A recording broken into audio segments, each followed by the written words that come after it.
ਵਾਹਿਗੁਰੂ ਜੀ। ਸੇ ਸਚ ਲਾਗੇ ਜੋ ਤੁਧ ਭਾਵੈ, ਸਦਾ ਸਚ ਸੇਵੈ ਸਹਿਜ ਸਮਾਵੈ। ਸੱਚੈ ਸ਼ਬਦ ਸੱਚਾ ਸਲਾਹੀ, ਸੱਚੈ ਮੇਲ ਮਲਾਵਣਿਆ। ਪਰਮ ਸਤਿਕਾਰਯੋਗ ਗੁਰੂ ਸਰੂਪ ਗੁਰੂ ਸਾਧ ਸੰਗਤ ਜੀਓ, ਆਓ ਦਾਸਾਂ ਦੀ ਹਾਜ਼ਰੀ ਨਿਰੰਕਾਰ ਦੇ ਚਰਨਾਂ ਦੇ ਵਿੱਚ ਤੇ ਆਪਣੇ ਚਰਨਾਂ 'ਚ ਪ੍ਰਵਾਨ ਕਰਨੀ। ਵਾਹਿਗੁਰੂ ਜੀ ਕਾ ਖਾਲਸਾ, ਵਾਹਿਗੁਰੂ ਜੀ ਕੀ ਫਤਿਹ। ਆਓ ਨਿਰੰਕਾਰ ਸੱਚੇ ਪਾਤਸ਼ਾਹ ਜੀ ਜੋ ਅੱਜ ਆਪਣੇ ਉੱਤੇ ਕਿਰਪਾ ਕਰਦੇ ਨੇ, ਸੰਸਾਰ ਤੋਂ ਆਪਣੇ ਜੀਵਨ ਦੀ ਬਾਜੀ ਨੂੰ ਜਿੱਤ ਕੇ ਸੁਚੇਤ ਹੋ ਕੇ ਨਿਰਮਲ ਹੋ ਕੇ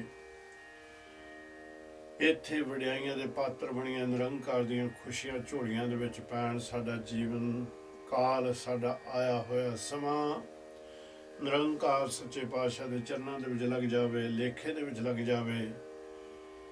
ਇਹ ਚੀਜ਼ਾਂ ਨੂੰ ਮੁੱਖ ਰੱਖ ਕੇ ਆਪ ਜੀ ਦੀ ਸੇਵਾ ਦੇ ਵਿੱਚ ਫਿਰ ਹਾਜ਼ਰਾਂ ਕਰੋ। ਕਿਰਪਾ ਜੋ ਨਿਰੰਕਾਰ ਧੰਨ ਧੰਨ ਗੁਰੂ ਅਮਰਦਾਸ ਮਹਾਰਾਜ ਸੱਚੇ ਪਾਤਸ਼ਾਹ ਜੀ ਅਗਾਂਹ ਆਪਾਂ ਨੂੰ ਉਪਦੇਸ਼ ਦੇ ਰਹੇ ਨੇ। ਸ੍ਰੀ ਰਾਗ ਮਹਲਾ ਤੀਜਾ। ਤ੍ਰੈ ਗੁਣ ਮਾਇਆ ਮੋਹ ਹੈ, ਗੁਰਮੁਖ ਚੌਥਾ ਪਦ ਪਾਏ। ਨਿਰੰਕਾਰ ਸੱਚੇ ਪਾਤਸ਼ਾਹ ਮਿਹਰ ਕਰ ਰਹੇ ਨੇ। ਇਹ ਸਾਰੇ ਸੰਸਾਰ ਨੂੰ ਜਿਸ ਰੂਪ ਦੇ ਵਿੱਚ ਨਿਰੰਕਾਰ ਨੇ ਦੇਖਿਆ, ਉਹਦਾ ਗਿਆਨ ਹੀ ਆਪਣੇ ਪਿਆਰਿਆਂ ਨੂੰ, ਗੁਰੂ ਕੀ ਸੰਗਤ ਨੂੰ, ਜੋ ਸਤਿਗੁਰ ਦੀ ਸ਼ਰਨ ਦੇ ਵਿੱਚ ਆਉਂਦਾ, ਜੋ ਸਤਿਗੁਰ ਸੱਚੇ ਪਾਤਸ਼ਾਹ ਦੇ ਕੋਲੋਂ ਜੀਵਨ ਜਾਚ ਸਿੱਖਣ ਵਾਸਤੇ ਆਣ ਅਰਦਾਸਾਂ ਕਰਦਾ, ਸਤਿਗੁਰ ਜੀ ਉਹ ਫਿਰ ਬਚਨ ਇੱਥੇ ਕਰਦੇ ਨੇ। ਕਹਿੰਦੇ ਨੇ ਭਾਈ, ਇਸ ਸੰਸਾਰ ਦੇ ਉੱਤੇ ਜੋ ਵੀ ਆਇਆ ਉਹ ਤਿੰਨਾਂ ਗੁਣਾਂ ਦੇ ਵਿੱਚ ਹੀ ਫਸਿਆ ਹੋਇਆ ਹੈ। ਇਹ ਤਿੰਨੇ ਗੁਣ ਵੀ ਇੱਕ ਮਾਇਆ ਦੇ ਹੀ ਰੂਪ ਨੇ, ਵੱਖਰੇ ਵੱਖਰੇ। ਤੇ ਸਤਿਗੁਰ ਇੱਥੇ ਸੱਚੇ ਪਾਤਸ਼ਾਹ ਕਿਰਪਾ ਕਰਦੇ ਨੇ ਕਿ ਤ੍ਰੈ ਗੁਣ ਮਾਇਆ ਮੋਹ ਹੈ। ਇਹ ਤਿੰਨੇ ਗੁਣ ਨੇ, ਇਹਨਾਂ ਗੁਣਾਂ ਦੇ ਵਿੱਚ ਐਸੇ ਗੁੱਝੇ ਭੇਦ ਨਿਰੰਕਾਰ ਨੇ ਰੱਖੇ ਹੋਏ ਨੇ ਕਿ ਇਹ ਸਾਰੇ ਤਿੰਨੇ ਦੇ ਤਿੰਨੇ ਮਾਇਆ ਦੇ ਰੂਪ ਨੇ। ਤੇ ਗੁਰਮੁਖ ਚੌਥਾ ਪਦ ਪਾਏ। ਗੁਰਮੁਖ ਜਿਹੜਾ ਹੈ ਚੌਥਾ ਪਦ ਹੈ ਨਿਜ ਕਰ। ਮੈਂ ਪਿਛਲੇ ਅਧਿਆਇ ਦੇ ਵਿੱਚ ਬੇਨਤੀ ਕੀਤੀ ਸੀ ਕਿ ਨਿਰੰਕਾਰ ਜੀ ਦੱਸੋ ਜੀ ਦੇਣਗੇ ਇਹ ਜਿਹੜੇ ਤਿੰਨੇ ਗੁਣ ਨੇ, ਤ੍ਰੈ ਗੁਣ, ਰਜੋ ਗੁਣ, ਤਮੋ ਗੁਣ ਤੇ ਸਤੋ ਗੁਣ ਜਿਹੜੇ ਨੇ, ਉਹ ਤੋਂ ਬਾਅਦ ਨਿਜ ਕਰ ਜਿਹੜਾ ਹੈ, ਇਹਨਾਂ ਦਾ ਆਪ ਜੀ ਦੇ ਨਾਲ 2-4 ਮਿੰਟ ਦੇ ਵਿੱਚ ਜ਼ਰੂਰ ਸਾਂਝ ਪਾਵਾਂਗੇ, ਕਿਉਂਕਿ ਇਹ ਬਹੁਤ ਵਾਰ ਆਉਣੇ ਨੇ। ਗੁਰੂ ਗ੍ਰੰਥ ਸਾਹਿਬ ਮਹਾਰਾਜ ਸੱਚੇ ਪਾਤਸ਼ਾਹ ਦੇ ਵਿੱਚ ਕੁਛ ਐਸੇ ਬਚਨ ਸਤਿਗੁਰਾਂ ਨੇ ਉਚਾਰਨ ਕੀਤੇ ਨੇ, ਜਿਸ ਤਰ੍ਹਾਂ ਨਾਮ ਹੈ, ਸ਼ਬਦ ਹੈ, ਔਰ ਨਿਰੰਕਾਰ ਦੇ ਵੱਖਰੇ ਵੱਖਰੇ ਰੂਪ ਜਿਹੜੇ ਨਾਮ ਨੇ ਉਹ, ਤੇ ਨਾਲ ਸਤਿਗੁਰ ਸੱਚੇ ਪਾਤਸ਼ਾਹ ਨੇ ਉਹ ਵੀ ਚੀਜ਼ਾਂ ਨੂੰ ਵਾਰ-ਵਾਰ ਇਸ ਮਨ ਨੂੰ ਯਾਦ ਕਰਾਇਆ ਹੈ, ਜਿਹੜੀਆਂ ਚੀਜ਼ਾਂ ਸਾਨੂੰ ਨਿਰੰਕਾਰ ਤੋਂ ਦੂਰੀ ਪਾਉਂਦੀਆਂ ਨੇ, ਜਿਨ੍ਹਾਂ ਦੇ ਨਾਲ ਅਸੀਂ ਜਿਸ ਵੇਲੇ ਸਾਡੀ ਅਟੈਚਮੈਂਟ ਹੋ ਜਾਂਦੀ ਹੈ ਜਾਂ ਇਹਨਾਂ ਦੇ ਨਾਲ ਜੋ ਸਾਡਾ ਪਿਆਰ ਪੈ ਜਾਂਦਾ ਹੈ, ਫਿਰ ਅਸੀਂ ਇਹ ਭੁੱਲ ਜਾਂਦੇ ਹਾਂ ਕਿ ਉਹ ਅਕਾਲ ਪੁਰਖ ਨਿਰੰਕਾਰ ਸੱਚੇ ਪਾਤਸ਼ਾਹ ਦੀ ਹੀ ਇਹ ਸਾਰੀ ਖੇਡ ਹੈ, ਇਹ ਉਸ ਦੀ ਹੀ ਕਿਰਪਾ ਹੈ। ਪਰ ਕਈ ਵਾਰ ਕੀ ਹੁੰਦਾ, ਜੀਵ ਪੁੱਛ ਲੈਂਦੇ ਨੇ ਵੀ ਬਾਬਾ ਜੀ ਵੀ ਇਹ ਮਹਾਰਾਜ ਨੂੰ ਮਾਇਆ ਬਣਾਉਣ ਦੀ ਕੀ ਜ਼ਰੂਰਤ ਪੈ ਗਈ ਸੀ, ਕਾਹਦੇ ਵਾਸਤੇ ਇਹਨਾਂ ਨੇ ਇੰਨੇ ਮਾਇਆ ਦੇ ਰੂਪ ਬਣਾਏ।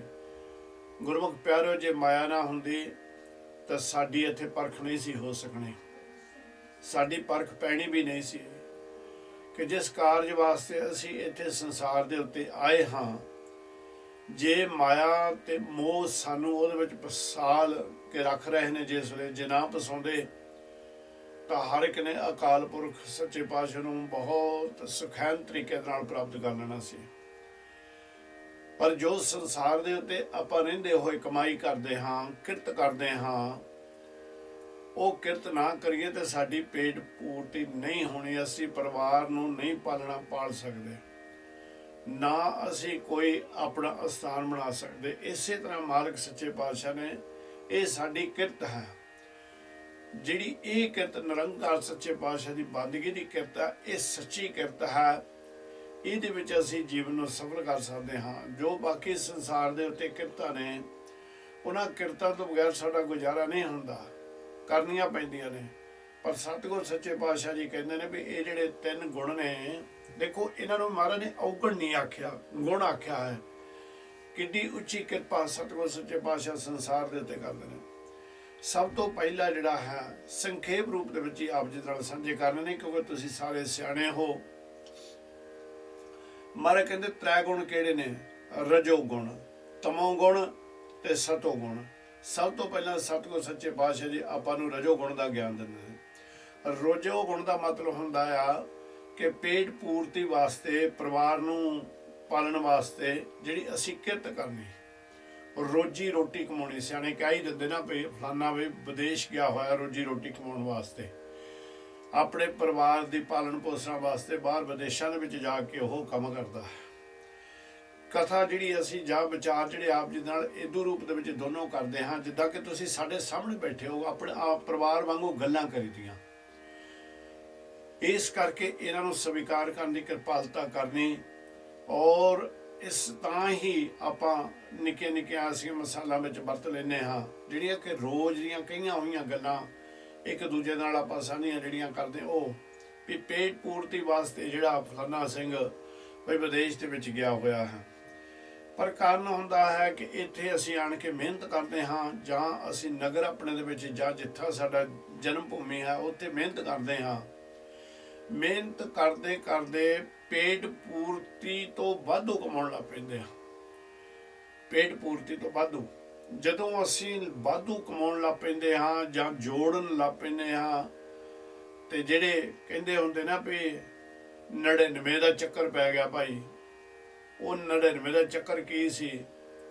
ਇੱਕ ਬਹੁਤ ਜਿਹੜਾ ਰੋਜ਼ ਜੋ ਕਮਾਉਂਦਾ ਸੀ ਉਸ ਦੇ ਨਾਲ ਪਰਿਵਾਰ ਨੂੰ ਪਾਲਦਾ ਸੀ। ਇੱਕ ਪਾਸੇ ਨਗਰ ਦੇ ਵਿੱਚ ਇੱਕ ਗਲੀ ਦੇ ਵਿੱਚ ਉਹ ਰਿਹਾ, ਤੇ ਦੂਸਰੇ ਪਾਸੇ ਇੱਕ ਸ਼ਾਹੂਕਾਰ ਰਹਿ ਰਿਹਾ ਹੈ। ਪਰ ਸ਼ਾਹੂਕਾਰ ਦੇ ਘਰ ਦੇ ਵਿੱਚ ਰੋਜ਼ ਹੀ ਕੰਗ ਖੜੀ ਰਹਿੰਦੀ ਹੁੰਦੀ ਸੀ, ਰੋਜ਼ ਹੀ ਲੜਾਈ ਉਹਦੀ ਘਰ ਦੇ ਵਿੱਚ ਪਰਿਵਾਰ ਦੇ ਨਾਲ ਰਹਿਣੀ। ਤੁਸੀਂ ਆ ਵਾਧੂ ਖਰਚ ਕਰ ਦਿੱਤਾ, ਤੁਸੀਂ ਆਹ ਕੀ ਕਾਹਤੇ ਲੈ ਆਂਦਾ, ਇਹਦੀ ਕੀ ਜ਼ਰੂਰਤ ਪਈ ਸੀ, ਰੋਜ਼ ਹੀ ਘਰ ਦੇ ਵਿੱਚ ਲੜਾਈ ਪਈ ਰਹਿਣੀ। ਪਰ ਇਹ ਜਿਹੜਾ ਪੇਟ ਪੂਰਤੀ ਜਿੰਨਾ ਕਮਾਉਂਦਾ ਸੀ, ਕਿਰਤੀਆ ਕਹਿ ਸਕਦੇ ਆਪਾਂ, ਜਿਹੜਾ ਇਹ ਕਿਰਤੀਆ ਸੀ, ਇਹਦੇ ਘਰ ਦੇ ਵਿੱਚ ਕਦੀ ਜ਼ੋਰ ਸ਼ੋਰ ਹੁੰਦਾ ਹੀ ਨਹੀਂ ਸੀ। ਤੇ ਉਹ ਜਿਹੜੇ ਗੁਆਂਢ ਵਾਲੇ ਸ਼ਾਹੂਕਾਰ ਤੇ ਉਹਦੇ ਘਰ ਵਾਲੀ ਆਖਣ ਲੱਗੀ ਵੀ ਆਪਣੇ ਕੋਲ ਸਭ ਕੁਝ ਹੁੰਦੇ ਹੋਏ ਵੀ ਆਪਾਂ ਲੜੀ ਜਾਂਦੇ ਰਹਿੰਦੇ ਆ, ਵੀ ਗੁਆਂਢ ਦੇਖੋ ਇਹਨਾਂ ਦੇ ਕੋਲ ਕੁਝ ਵੀ ਨਹੀਂ ਹੈ, ਪਰ ਬੜੇ ਇਹ ਸੁਖ ਭਰਿਆ ਜੀਵਨ ਬਤੀਤ ਕਰਦੇ ਨੇ। ਤੇ ਸ਼ਾਹੂਕਾਰ ਕਹਿੰਦਾ 10 ਵੇ ਇਹਨਾਂ ਦਾ ਇਹ ਜਿਹੜਾ ਜੀਵਨ ਹੈ ਸੁਖਾਂ ਭਰਿਆ, ਇਹਦੇ ਵਿੱਚ ਫਿਰ ਦਖਲ ਅੰਦਾਜ਼ੀ ਕਰੀਏ। ਆਖਣ ਲੱਗੀ ਕਰੋ, ਮੈਨੂੰ ਚੰਗੇ ਨਹੀਂ ਲੱਗਦੇ ਇਹ ਵੀ ਇਹਨਾਂ ਦੇ ਘਰ ਦੇ ਵਿੱਚ ਇੰਨੀ ਸ਼ਾਂਤੀ ਹੋਵੇ। ਇੱਕ ਦਿਨ ਰਾਤ ਨੂੰ ਉਹਨੇ ਕੀ ਕੀਤਾ, ਇੱਕ ਗੁਥਲੀ ਤਿਆਰ ਕੀਤੀ, ਗੁਥਲੀ ਦੇ ਵਿੱਚ 99 ਰੁਪਈਏ ਪਾ ਕੇ ਉੱਤੋਂ ਦੀ ਕੰਧ ਦੇ ਉੱਤੋਂ ਦੀ ਪੁਆ ਕੇ ਇਸ ਕਿਰਤੀਏ ਦੇ ਘਰ ਦੇ ਵਿੱਚ ਸਿੱਟ ਦਿੱਤੀ। ਜਦੋਂ ਕਿਰਤੀ ਦੇ ਘਰ ਦੇ ਵਿੱਚ ਸਿੱਟ ਦਿੱਤੀ, ਸਵੇਰੇ ਦੇਖਿਆ ਉਹਨੇ, ਉੱਠਿਆ, ਆਖਣ ਲੱਗਾ ਵੀ ਹੈ 99 ਰੁਪਈਏ ਹੀ ਆ। ਪਰ ਮਨ ਇੱਕਦਮ ਉਸ ਮਾਇਆ ਨੇ ਉਹ ਮੋਹ ਲਿਆ, ਉਸਨੂੰ ਆਖਣ ਲੱਗਾ ਚੰਗਾ ਹੁੰਦਾ ਜੇ ਕਿਤੇ 100 ਪੂਰਾ ਹੀ ਤੂੰ ਗੁਥਲੀ ਦੇ ਵਿੱਚ ਆ ਜਾਂਦਾ। ਤੇ ਆਪਣੇ ਘਰ ਵਾਲੀ ਨੂੰ ਆਖਣ ਲੱਗਾ ਭਗਵਾਨ ਨੇ ਆਪਾਂ ਹੁਣ 100 ਰੁਪਈਆ ਪੂਰਾ ਕਰਨਾ। ਬਸ ਉਹ 99 ਦਾ ਚੱਕਰ ਪੈ ਗਿਆ 100 ਪੂਰਾ ਕਰਨ ਵਾਸਤੇ। ਜਦੋਂ ਫੇ ਇਸ ਤਰ੍ਹਾਂ ਸਾਡਾ ਮਨ ਮਾਇਆ ਵੱਖਰੇ ਵੱਖਰੇ ਰੂਪਾਂ ਦੇ ਵਿੱਚ ਆਉਂਦੀ ਆ, ਸਾਨੂੰ ਮੋਹ ਲੈਂਦੀ ਆ, ਫਿਰ ਕੀ ਹੁੰਦਾ, ਉਹ ਮਾਇਆ ਨੂੰ ਅਸੀਂ ਇਕੱਠੀ ਕਰਨ ਕਰਦੇ ਕਰਦੇ ਸਾਡੇ ਘਰ ਦੇ ਵਿੱਚ ਕਲੇਸ਼ ਵੀ ਪੈਣੇ ਸ਼ੁਰੂ ਹੋ ਜਾਂਦੇ ਨੇ, ਹੋਰ ਅਨੇਕਾਂ ਤਰ੍ਹਾਂ ਦੁੱਖ ਆ ਜਾਂਦੇ ਨੇ, ਚਿੰਤਾ ਆਣ ਕੇ ਸਤਾਉਣ ਲੱਗ ਪੈਂਦੀ ਆ। ਪਰ ਸਭ ਤੋਂ ਵੱਡਾ ਭਾਰੀ ਦੁੱਖ ਇਹ ਆ ਜਾਂਦਾ ਕਿ ਸਾਡੇ ਅੰਦਰ ਲੋਭ ਜਾਗ ਪੈਂਦਾ। ਭਾਵੇਂ ਅਸੀਂ ਕੀਰਤੀਏ ਹਾਂ, ਜੇ ਸਾਨੂੰ ਇਹਦੂ ਚੀਜ਼ ਦਾ ਗਿਆਨ ਹੋਵੇ ਜੋ ਅਸੀਂ ਇੱਥੇ ਇਕੱਠਾ ਕਰ ਰਹੇ ਹਾਂ, ਅੰਤ ਦੇ ਸਮੇਂ ਦੇ ਉੱਤੇ ਉਸ ਨੇ ਸਾਡਾ ਸਹਾਈ ਨਹੀਂ ਹੋਣਾ, ਸਾਡੇ ਨਾਲ ਕਿਤੇ ਨਹੀਂ ਜਾਣਾ। ਭਾਈ ਦੁਨੀ ਚੰਦ ਦੀ ਸਾਖੀ ਨੂੰ ਵਾਰ-ਵਾਰ ਚੇਤੇ ਰੱਖਿਆ ਕਰੋ, ਜਿੱਥੇ ਨਿਰੰਕਾਰ ਸੱਚੇ ਪਾਤਸ਼ਾਹ ਗਏ, ਸੂਈ ਦਿੱਤੀ, ਗਾਹਾਂ ਗਾਹਾਂ ਜਾ ਕੇ ਆਪ ਜੀ ਨਾਲੇ ਸਾਂਝੀ ਕਰਾਂਗੇ। ਆਪਣੇ ਆਪ ਨੂੰ ਸੁਚੇਤ ਰੱਖਣਾ, ਸੁਚੇਤ ਰੱਖਣ ਦੇ ਨਾਲ ਨਾਲ ਨਿਰੰਕਾਰ ਸੱਚੇ ਪਾਤਸ਼ਾਹ ਕਹਿੰਦੇ ਨੇ ਵੀ ਇਹ ਜਿਹੜਾ ਤੂੰ ਕਿਰਤੀਆ ਬਣਿਆ ਉਨੀ ਕਿਰਤ ਕਰ ਜਿਹਦੇ ਨਾਲ ਤੇਰੇ ਘਰ ਦੇ ਵਿੱਚ ਸੁਖ ਸ਼ਾਂਤੀ ਹੋਵੇ। ਪਰ ਤੂੰ ਜੇ ਇਸ ਮਾਇਆ ਦੇ ਅਧੀਨ ਹੋ ਕੇ ਇਹ ਮਾਇਆ ਨੂੰ ਇਕੱਠੀ ਕਰਕੇ ਰੱਖਣ ਲੱਗ ਪਿਆ, ਤੂੰ ਇਹ ਸੋਚਣ ਲੱਗ ਪਿਆ ਵੀ ਹੁਣ 100 ਰੁਪਈਆ ਤਿਆਰ ਕਰਨਾ, ਇਹ 100 ਰੁਪਈਆ ਪੂਰਾ ਕਦੀ ਹੁੰਦਾ ਹੀ ਨਹੀਂ ਹੈ। 100 ਤੋਂ 1000 ਬਣ ਜਾਂਦਾ, 1000 ਤੋਂ 10,000 ਬਣ ਜਾਂਦਾ, 10,000 ਤੋਂ ਲੱਖ ਬਣ ਜਾਂਦਾ। ਏਦਾਂ ਗਿਣਤੀ ਕਰਦੇ ਜਾਓ ਕਿਉਂਕਿ ਇਹ ਵੀ ਜਿਹੜੀ ਤ੍ਰਿਸ਼ਨਾ ਹੈ ਵੱਧਦੀ ਜਾਂਦੀ। ਕੀ ਹੋਣਾ? ਸਾਡੇ ਅੰਦਰ ਲੋਭ ਆ ਜਾਂਦਾ। ਭਾਈ ਜਦੋਂ ਸਾਡੇ ਅੰਦਰ ਲੋਭ ਆ ਗਿਆ ਤੇ ਉਸ ਵੇਲੇ ਕੀ ਹੁੰਦਾ, ਉਹ ਲੋਭ ਐਸਾ ਖੇਡ ਵਰਤਾਉਂਦਾ ਸਾਡੇ ਤੋਂ ਪ੍ਰਮਾਤਮਾ ਵਿੱਚ ਦੂਰੀ ਪਾ ਦਿੰਦਾ। ਪਹਿਲਾਂ ਛੋਟੀ ਜਿਹੀ ਚੌਂਪੜੀ ਸੀ, ਹੁਣ ਆਇਆ ਵੀ ਚਲੋ ਮਾਇਆ ਥੋੜੀ ਜਿਹੀ ਇਕੱਠੀ ਹੋ ਗਈ, ਵੱਡਾ ਕੋ ਮਕਾਨ ਤਿਆਰ ਕਰ ਲਈਏ, ਵੱਡਾ ਮਕਾਨ ਤਿਆਰ ਕੀਤਾ, ਫੇਰ ਵੀ ਉਹ ਜਿਹੜੀ ਤ੍ਰਿਸ਼ਨਾ ਸੀ ਉਹ ਪੂਰੀ ਨਾ ਹੋਈ, ਇਹ ਤੋਂ ਵੀ ਵੱਡਾ ਬਣਾ ਲਈਏ।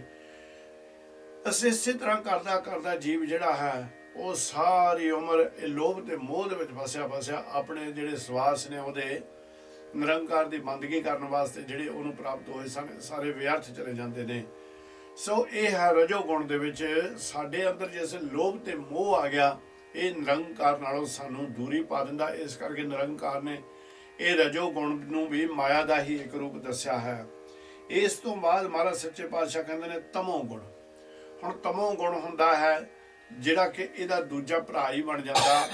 ਉਹ ਤਮੋ ਗੁਣ ਹਰ ਚੀਜ਼ ਦੀ ਤਮੰਨਾ ਰੱਖਣੀ, ਕਿਸੇ ਦੇ ਕੋਲ ਕੋਈ ਚੀਜ਼ ਦੇਖ ਲੈਣੀ ਜਿਹੜੀ ਕਿ ਆਪਣੇ ਕੋਲ ਨਾ ਹੋਣੀ, ਉਸ ਦੀ ਤਮੰਨਾ ਕਰਨੀ ਸ਼ੁਰੂ ਕਰ ਦੇਣੀ ਵੀ ਮੈਨੂੰ ਇਹ ਚੀਜ਼ ਜ਼ਰੂਰ ਚਾਹੀਦੀ, ਮੇਰੇ ਕੋਲ ਹੋਣੀ ਚਾਹੀਦੀ ਹੈ। ਜੇ ਇਹ ਜਿਹੜੀ ਚੀਜ਼ ਨੂੰ ਹਾਸਲ ਕਰਨ ਵਾਸਤੇ ਕਈ ਵਾਰੀ ਹਿੰਮਤ ਵੀ ਸਾਡੇ ਕੋਲ ਨਹੀਂ ਹੁੰਦੀ, ਫਿਰ ਅਸੀਂ ਠੱਗੀਆਂ ਮਾਰਨੀਆਂ ਸ਼ੁਰੂ ਕਰ ਦਿੰਦੇ ਹਾਂ, ਚੋਰੀਆਂ ਕਰਨੀਆਂ ਸ਼ੁਰੂ ਕਰ ਦਿੰਦੇ ਹਾਂ, ਚਤਰਾਈਆਂ ਵੱਧ ਜਾਂਦੀਆਂ ਨੇ।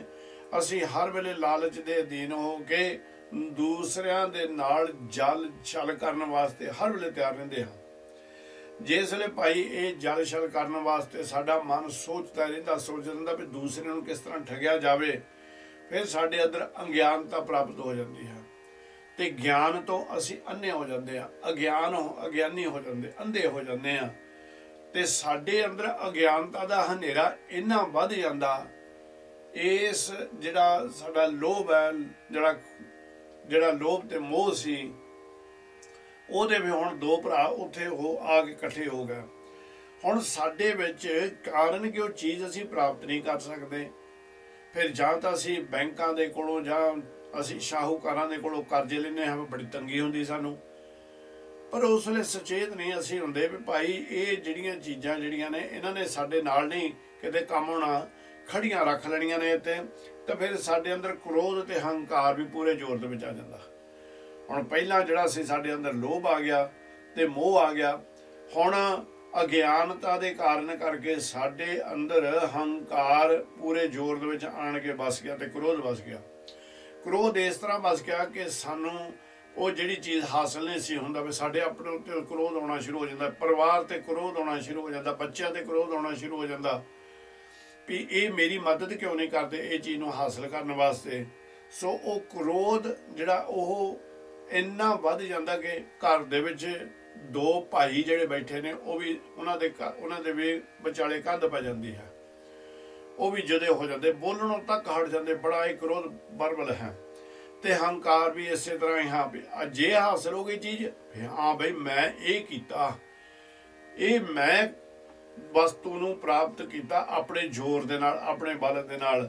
ਤੇ ਜਦੋਂ ਵੀ ਭਾਈ ਇਸ ਤਰ੍ਹਾਂ ਹੋ ਜਾਂਦਾ ਨਾ, ਫਿਰ ਨਿਰੰਕਾਰ ਨਾਲੋਂ ਸਾਡੀ ਬਹੁਤ ਜ਼ਿਆਦਾ ਦੂਰੀ ਪੈ ਜਾਂਦੀ। ਸਾਨੂੰ ਚੇਤਾ ਨਹੀਂ ਰਹਿੰਦਾ ਵੀ ਸਾਰੀਆਂ ਦਾਤਾਂ ਦਾ ਮਾਲਕ ਕੌਣ ਹੈ।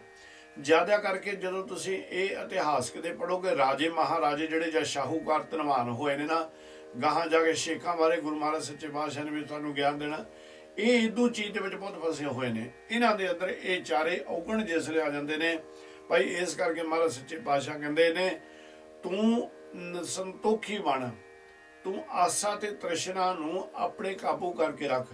ਤਾਂ ਹੀ ਏਦਾਂ ਕਹਿੰਦੇ ਹੁੰਦੇ ਨਾ ਵੀ ਉੱਥੇ ਤੱਕ ਹੀ ਸਾਨੂੰ ਪੈਰ ਪਸਾਰਨੇ ਚਾਹੀਦੀ ਹੈ, ਜਿੰਨੀ ਕੁ ਸਾਡੀ ਚਾਦਰ ਹੈ, ਜਿੰਨੀ ਕੁ ਸਾਡੀ ਹਿੰਮਤ ਹੈ, ਉਹਨਾਂ ਕੀ ਕੰਮ ਕਰਨਾ ਚਾਹੀਦਾ।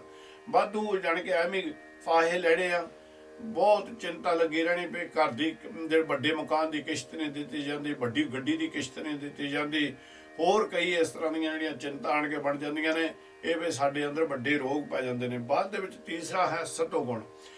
ਤਮੋ ਗੁਣ ਵੀ ਮਾਇਆ ਦਾ ਦੂਜਾ ਰੂਪ ਬਣ ਗਿਆ। ਹੁਣ ਆ ਗਿਆ ਸਤੋ ਗੁਣ। ਸਤੋ ਗੁਣ ਦਾ ਮਤਲਬ ਹੁੰਦਾ ਵੀ ਧਰਮ ਦੇ ਕਰਮ ਕਰਨੇ, ਦਇਆ ਕਰਨੀ, ਖਿਮਾ ਕਰਨੀ, ਦਾਨ ਦੇਣਾ। ਇਹ ਤਿੰਨ ਚੀਜ਼ਾਂ ਨੂੰ ਇਕੱਠੀਆਂ ਕਰ ਲਓ। ਖਿਮਾ ਕਰ ਦੇਣਾ ਕਿਸੇ ਨੂੰ, ਦਾਨ ਦੇ ਦੇਣਾ, ਜਾਂ ਕਿਸੇ ਦੇ ਉੱਤੇ ਦਇਆ ਕਰ ਦੇਣੀ ਕਿਸੇ, ਤਾਂ ਇਹ ਫਿਰ ਜਿਹੜਾ ਨਾ ਸਾਡੇ ਅੰਦਰ ਇੱਕ ਵਿਕਾਰ ਹੋਰ ਪ੍ਰਗਟ ਹੋ ਜਾਂਦਾ। ਉਹ ਕੀ ਹੁੰਦਾ? ਉਹ ਹੰਕਾਰ ਦਾ ਬਹੁਤ ਵੱਡਾ ਰੂਪ ਬਣ ਜਾਂਦਾ। ਹਉਮੈ ਸਾਡੇ ਅੰਦਰ ਆ ਜਾਂਦੀ, ਇਹ ਮੈਂ ਕੀਤਾ। ਆ ਕੁਝ ਸਮਾਂ ਪਹਿਲਾਂ ਤੁਸੀਂ ਵੀ ਦੇਖਿਆ, ਬੜਿਆਂ ਨੇ ਇਹਦੂ ਚੀਜ਼ ਦੇ ਉੱਤੇ ਕਾਫੀ ਚਰਚਾ ਵੀ ਹੋ ਚੁੱਕੀ ਆ। ਜਿੱਦਾਂ ਜਿੱਦਾਂ ਸਾਡੇ ਵੱਡੇ ਤਿਉਹਾਰ ਆਉਂਦੇ ਨੇ, ਜਿੱਦਾਂ 300 ਸਾਲਾ 208 ਦੇ ਵਿੱਚ ਆਇਆ, ਉਹਦੇ ਵਿੱਚ ਵੀ ਨਿਰੰਕਾਰ ਦੀ ਕਿਰਪਾ ਦੇ ਨਾਲ ਸਾਨੂੰ ਸੇਵਾ ਕਰਨ ਦਾ ਗੁਰੂ ਨੇ ਸਮਾਂ ਬਖਸ਼ਿਸ਼ ਕੀਤਾ। 350 ਸਾਲ ਆਇਆ, ਉਹਦੇ ਵਿੱਚ ਵੀ ਮਾਲਕ ਨੇ ਵੱਡੀ ਕਿਰਪਾ ਕੀਤੀ। ਇਸੇ ਤਰ੍ਹਾਂ ਪਰ ਇੱਕ ਚੀਜ਼ ਅਸੀਂ ਦੇਖ ਰਹੇ ਹਾਂ, ਹੁਣ 550 ਸਾਲਾ ਆਇਆ, ਇਹਦੇ ਵਿੱਚ ਵੀ ਨਿਰੰਕਾਰ ਦੀ ਕਿਰਪਾ ਨਾਲ ਸਾਨੂੰ ਉਹ ਜਗ੍ਹਾ ਦੇ ਉੱਤੇ ਜਾ ਕੇ ਸੇਵਾ ਕਰਨ ਦਾ ਮਾਲਕ ਨੇ ਮੌਕਾ ਦੇਗਾ। ਪਰ ਅਸੀਂ ਵੱਡੀ ਚੀਜ਼ ਇਹ ਦੇਖੀ ਵੀ ਜਿਹੜੇ ਆਪਣੇ ਆਪ ਨੂੰ ਬਹੁਤ ਲਿਬਾਸ ਉਹਨਾਂ ਨੇ ਸਾਧੂਆਂ ਵਾਲੇ ਪਾਏ ਹੋਏ ਨੇ। ਕੋਈ ਕਹਿਣ ਡਿਆ ਆ ਵੀ ਮੈਂ 350 ਤਰ੍ਹਾਂ ਦੇ ਪਦਾਰਥ ਤਿਆਰ ਕਰਨੇ ਨੇ, ਕੋਈ ਕਹਿਣ ਡਿਆ ਆ ਵੀ ਮੈਂ ਭਾਈ 300 ਤਰ੍ਹਾਂ ਦੇ ਪਦਾਰਥ ਤਿਆਰ ਕਰਨੇ ਨੇ, ਕੋਈ ਕਹਿਣ ਡਿਆ ਮੈਂ ਹੋਰ ਵੱਖਰੇ ਵੱਖਰੇ ਦੇ ਪਦਾਰਥ ਤਿਆਰ ਕਰਨੇ ਨੇ। ਪਰ ਕਾਰਨ ਇਹੀ ਇਸੇ ਕਰਕੇ ਹੋ ਰਹੇ ਸਨ, ਜਿੱਥੇ ਨਿਰੰਕਾਰ ਸੱਚੇ ਪਾਤਸ਼ਾਹ ਕਹਿੰਦੇ ਨੇ ਵੀ ਸਾਦਾ ਪ੍ਰਸ਼ਾਦਾ ਤੁਸੀਂ ਛਕੋਗੇ ਤਾਂ ਮਨ ਤੁਹਾਡਾ ਨਿਰਮਲ ਰਹੇਗਾ। ਤੇ ਇਹ ਮੈਂ ਦੇਖਿਆ ਵੀ ਜਿੱਥੇ ਵੀ ਇਦਾਂ ਦੀਆਂ ਚੀਜ਼ਾਂ ਸੀ, ਜਿਹੜੇ ਉੱਥੇ ਸੰਗਤ ਆਈ ਸੀ, ਜਿਹੜੀ ਸੰਗਤ ਨੇ ਬੈਠ ਕੇ ਉੱਥੇ ਗੁਣੀ ਗਿਆਨੀਆਂ ਦੇ ਕੋਲੋਂ ਗਿਆਨ ਲੈਣਾ ਸੀ, ਉਹ ਸੰਗਤ ਵਿਚਾਰੀ ਭੱਜੀ ਫਿਰਦੀ। ਦੁਪਹਿਰ ਨੂੰ ਕਿਤੇ ਪ੍ਰਸ਼ਾਦਾ ਛਕਣਾ ਉਹਨਾਂ ਨੇ, ਸ਼ਾਮ ਨੂੰ ਕਿਤੇ ਜਾ ਕੇ ਛਕਣਾ, ਸਵੇਰ ਨੂੰ ਅੰਮ੍ਰਿਤ ਵੇਲੇ ਕਿਤੇ ਜਾ ਕੇ ਹੋਰ ਛਕਣਾ। ਭੱਜੇ ਫਿਰਦੇ ਸਨ ਵੀ ਫਲਾਨੇ ਜਗ੍ਹਾ ਦੇ ਉੱਤੇ ਬੜੇ ਵੱਖਰੇ ਵੱਖਰੇ ਪਦਾਰਥ ਬਣੇ ਹੋਏ ਨੇ। ਬਸ ਉਹ ਜਿਹੜੇ ਲਿਬਾਸਾਂ ਦੇ ਵਿੱਚ ਸਨ, ਮਾਫ਼ ਕਰਨਾ, ਮੈਂ ਪਹਿਲਾਂ ਆਪਦੇ ਕੋਲੋਂ ਹੱਥ ਜੁੜ ਕੇ ਮਾਫ਼ੀ ਮੰਗ ਲੈਣਾ, ਮੈਂ ਕਿਸੇ ਦੀ ਨਿੰਦਿਆ ਨਹੀਂ ਕਰਦਾ। ਪਰ ਉੱਥੇ ਕੀ ਹੁੰਦਾ ਸੀ, ਉਹ ਸਾਰੇ ਆਪਣੀ ਹੀ ਵਡਿਆਈ ਦੇ ਵਿੱਚ ਲੱਗੇ ਹੋਏ ਸਨ। ਆਪਣੀ ਵਡਿਆਈ ਦੇ ਵਿੱਚ ਆ ਡੇਰੇਵਾਦ ਵਾਲੇ ਕੀ ਕਰਦੇ ਨੇ? ਆਪਣੀਆਂ ਵਡਿਆਈਆਂ ਕਰਾਉਂਦੇ ਨੇ। ਆਪਣੀਆਂ ਵਡਿਆਈਆਂ ਕਰਾਉਂਦੇ ਕਰਾਉਂਦੇ ਐਡਾ ਤਕੜਾ ਉਹ ਕੁਕਰਮ ਕਰ ਜਾਂਦੇ ਨੇ, ਆਪਣੇ ਆਪ ਨੂੰ ਬਹੁਤ ਵੱਡੇ ਧਾਰਮਿਕ ਹੁੰਦੇ ਨੇ। ਅੱਜ ਜੇਲ੍ਹਾਂ ਦੇ ਵਿੱਚ ਬੈਠੇ ਨੇ, ਕੋਈ ਪੁੱਛਦਾ ਨਹੀਂ ਉਹਨਾਂ ਨੂੰ, ਹੈ ਕੋਈ ਨਹੀਂ ਪੁੱਛਦਾ। ਤੇ ਹੁਣ ਵੀ ਇਸ ਤਰ੍ਹਾਂ ਕਿ ਸੰਗਤ ਸੁਚੇਤ ਹੋਈ ਜਾ ਰਹੀ ਹੈ, ਤੇ ਜਿਹੜੇ ਜਾਣਗੇ ਸਹੀ ਕਾਰਜ ਕਰਦੇ ਨੇ ਉਹਨਾਂ ਨੂੰ ਉਹ ਪਛਾਣ ਰਹੇ ਨੇ। ਹੁਣ ਜਦੋਂ ਉਹਨਾਂ ਨੂੰ ਪਛਾਣ ਰਹੇ, ਉਹਨਾਂ ਦੇ ਨਾਲ ਸੰਗਤ ਜੁੜਦੀ ਵੀ ਬਹੁਤ ਹੈ, ਸੇਵਾ ਦੇ ਵਿੱਚ ਲੱਗਦੇ ਨੇ ਉਹਨਾਂ ਦੇ ਨਾਲ।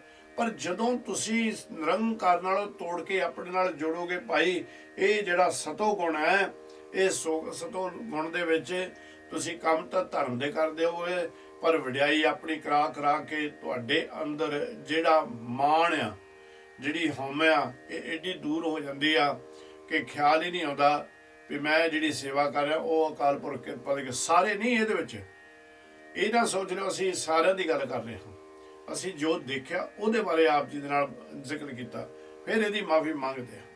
ਤੇ ਉਹ ਤੋਂ ਬਾਅਦ ਕੀ ਹੁੰਦਾ, ਇਹਦੇ ਵਿੱਚ ਵੀ ਜਦੋਂ ਇਹ ਸਾਡੇ ਅੰਦਰ ਵਿਕਾਰ ਆ ਗਿਆ ਕਿ ਮੈਂ ਕੀਤਾ, ਜਿਹੜੀ ਮੈਂ ਆ, ਉਸ ਮੈਂ ਨੇ ਹੀ ਸਾਰਾ ਪੁਆੜੇ ਪਾਏ ਹੋਏ ਨੇ। ਤੇ ਉਹ ਐਸੀ ਵੱਡੀ ਦੀਵਾਰ ਸਾਡੇ ਵਿੱਚ ਤੇ ਨਿਰੰਕਾਰ ਦੇ ਵਿੱਚ ਪੈ ਜਾਂਦੀ ਹੈ। ਨਿਰੰਕਾਰ ਸਾਰੀ ਬਾਣੀ ਦਾ ਗਿਆਨ ਸਾਨੂੰ ਮੈਂ ਖਤਮ ਕਰਨ ਵਾਸਤੇ ਦਿੰਦੇ ਨੇ, ਮੈਂ ਮੇਰੀ ਨੂੰ ਛੱਡਣ ਲਈ ਸਤਿਗੁਰੂ ਜੀ ਉਪਦੇਸ਼ ਦਿੰਦੇ ਨੇ। ਪਰ ਉਹ ਸਾਡੇ ਅੰਦਰ ਪੂਰੀ ਪ੍ਰਬਲ ਹੋ ਜਾਂਦੀ, ਤਕੜੀ ਹੋ ਜਾਂਦੀ ਆ, ਸਾਡੇ ਇਸ ਮਨ ਨੂੰ ਪੂਰੇ ਰੂਪ ਦੇ ਵਿੱਚ ਕਾਬੂ ਕਰ ਲੈਂਦੇ ਆ। ਤੇ ਉਸ ਤੋਂ ਬਾਅਦ ਗੁਰੂ ਕੇ ਪਿਆਰੋ ਹੈ ਰਜੋ ਗੁਣ। ਰਜੋ ਗੁਣ ਜੇ ਚੌਥਾ ਨਿਜ ਪਦ। ਰਜੋ ਗੁਣ ਦੀ ਵੀ ਗੱਲ ਹੋ ਗਈ, ਸਤੋ ਗੁਣ ਦੀ ਵੀ ਹੋ ਗਈ, ਤੇ ਤਮੋ ਗੁਣ ਦੀ ਵੀ ਹੋ ਗਈ। ਹੁਣ ਆ ਗਿਆ ਨਿਜ ਘਰ। ਨਿਜ ਦਾ ਮਤਲਬ ਹੁੰਦਾ ਅਸਲੀ ਘਰ। ਇੱਥੇ ਆਪਾਂ ਕਈ ਵਾਰ ਕਿਸੇ ਨੂੰ ਪੁੱਛ ਲੈਂਦੇ ਵੀ ਭਾਈ ਤੁਹਾਡਾ ਰਹਿਣ ਬਸੇਰਾ ਕਿੱਥੇ ਆ, ਉਹ ਕਹਿ ਦੇਣਗੇ ਜਿੱਦਾਂ ਸਾਡਾ ਲੂਟਨ ਦੇ ਵਿੱਚ ਹੈ, ਅਸੀਂ ਕਹਿ ਦਿੰਦਾ ਭਾਈ ਇਹ ਲੂਟਨ ਦੇ ਵਿੱਚ ਹੈ। ਇਹ ਜਿਹੜੀ ਜਗ੍ਹਾ ਇੱਥੇ ਜਿੱਥੇ ਅਸੀਂ ਆਣ ਕੇ ਆਪਣੇ ਜੀਵਨ ਦੀਆਂ ਕੁਝ ਘੜੀਆਂ ਬਤੀਤ ਕਰਨੀਆਂ ਨੇ ਜਾਂ ਆਪਣਾ ਜੀਵਨ ਦਾ ਸਮਾਂ ਕਰਨਾ, ਇਹ ਪੱਕਾ ਘਰ ਨਹੀਂ ਆਪਣਾ ਹੈ। ਇਹ ਪੱਕਾ ਘਰ ਨਹੀਂ, ਪੱਕਾ ਘਰ ਨਿਜ ਘਰ ਅਕਾਲ ਪੁਰਖ ਨਿਰੰਕਾਰ ਸੱਚੇ ਪਾਤਸ਼ਾਹ ਦੇ ਚਰਨਾਂ ਦੇ ਵਿੱਚ ਜੋ ਸਾਡਾ ਅਸਥਾਨ ਬਣਨਾ। ਤੇ ਨਿਜ ਘਰ ਉਦਣ ਭਾਈ ਬਣਨਾ ਹੈ ਜਿੱਦਣ ਅਸੀਂ ਆਪਣੇ ਆਪ ਨੂੰ ਮੈਂ ਮੇਰੀ ਨੂੰ ਖਤਮ ਕਰਕੇ, ਜਿੱਦਾਂ ਕਬੀਰ ਜੀ ਨੇ ਆਖਿਆ ਨਾ ਕਿ ਤੂੰ ਕਰਤਾ ਤੂੰ ਹੁਆ ਮੁਝ ਮੇ ਰਹਾ ਨਾ ਮੂੰਹ, ਜਬ ਆਪਾ ਪਰਕਾ ਮਿਟ ਗਿਆ ਜਤ ਦੇਖਾਂ ਤਤ ਤੂੰ। ਤੇ ਉਦਣ ਗੁਰੂ ਨਿਰੰਕਾਰ ਸੱਚੇ ਪਾਤਸ਼ਾਹ ਦੇ ਚਰਨਾਂ ਦੇ ਵਿੱਚ ਸਾਡਾ ਨਿਵਾਸ, ਜਿਹੜੇ ਸਾਡੀ ਜਗ੍ਹਾ ਬਣਨੀ ਸ਼ੁਰੂ ਹੋ ਜਾਂਦੀ ਹੈ।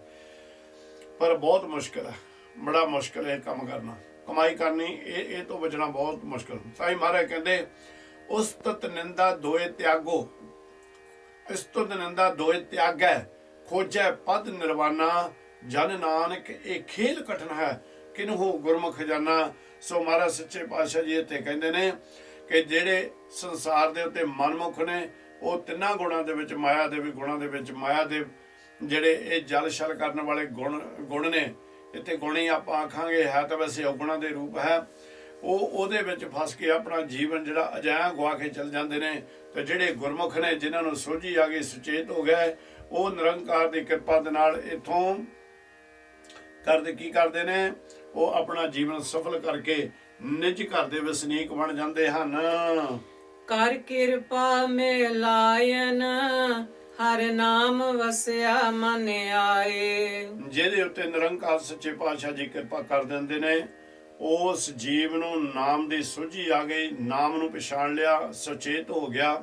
ਨਿਰੰਕਾਰ ਸੱਚੇ ਪਾਤਸ਼ਾਹ ਦੀ ਕਿਰਪਾ ਦੇ ਨਾਲ ਉਸ ਦੇ ਅੰਦਰ ਨਾਮ ਵਸ ਗਿਆ। ਜਦੋਂ ਨਾਮ ਵਸ ਗਿਆ, ਮਨ ਕਾਬੂ ਆ ਗਿਆ, ਤੇ ਨਿਰੰਕਾਰ ਦੇ ਨਾਲ ਉਸ ਦਾ ਮਿਲਾਪ ਹੋ ਜਾਂਦਾ ਹੈ। ਪੋਤੈ ਜਿਨ ਕਾ ਪੁੰਨ ਹੈ, ਤਿਨ ਸਤ ਸੰਗਤ ਮਿਲਾਏ। ਜਿਨ੍ਹਾਂ ਦੇ ਭਾਗਾਂ ਦੇ ਵਿੱਚ ਨਿਰੰਕਾਰ ਸੱਚੇ ਪਾਤਸ਼ਾਹ ਨੇ ਨੇਕੀ ਰੱਖ ਦਿੱਤੀ। ਪੋਤੇ ਕਹਿੰਦੇ ਨੇ ਨੇਕੀ ਨੂੰ, ਖਜ਼ਾਨੇ ਵਿੱਚ ਪਾਏ ਹੋਏ ਤੁਹਾਡਾ ਜਿਹੜਾ ਧਨ ਹੈ, ਜਿਹੜਾ ਨਾਮ ਧਨ ਹੈ, ਕਹਿੰਦੇ ਉਹਨਾਂ ਨੂੰ ਐਸੀ ਸਾਧ ਸੰਗਤ ਨਿਰੰਕਾਰ ਮਿਲਾ ਦਿੰਦੇ ਨੇ, ਤੇ ਜਿੱਥੇ ਬੈਠ ਕੇ ਉਸ ਨੂੰ ਆਨੰਦ ਸੁਖ ਪ੍ਰਾਪਤ ਹੁੰਦਾ, ਤੇ ਅਕਾਲ ਪੁਰਖ ਦਾ ਨਾਮ ਜਪਣ ਦੀ ਜਾਚ ਆ ਜਾਂਦੀ ਹੈ। ਭਾਈ ਰੇ ਗੁਰਮਤ ਸਾਚ ਰਹਾਉ। ਨਿਰੰਕਾਰ ਤੀਸਰੇ ਪਾਤਸ਼ਾਹ ਕਹਿੰਦੇ ਨੇ, ਇਹ ਮੇਰੇ ਭਾਈਓ, ਇਹ ਅਕਾਲ ਪੁਰਖ ਸੱਚੇ ਪਾਤਸ਼ਾਹ ਦੀ ਕਿਰਪਾ ਦੇ ਨਾਲ ਉਹ ਸਤਿਗੁਰ ਤੋਂ ਗਿਆਨ ਲੈ ਕੇ ਸੱਚੇ ਦੇ ਵਿੱਚ ਸਮਾਉਣ ਦਾ ਹੀ ਸਾਧਨ ਕਰੋ। ਕੋਈ ਐਸੇ ਕਾਰਜ ਕਰੋ ਸੰਸਾਰ ਦੇ ਉੱਤੇ ਜਿਹੜਾ ਕਿ ਸਾਡਾ ਸੱਚੇ ਦੇ ਨਾਲ ਮਿਲਾਪ ਹੋ ਜਾਵੇ।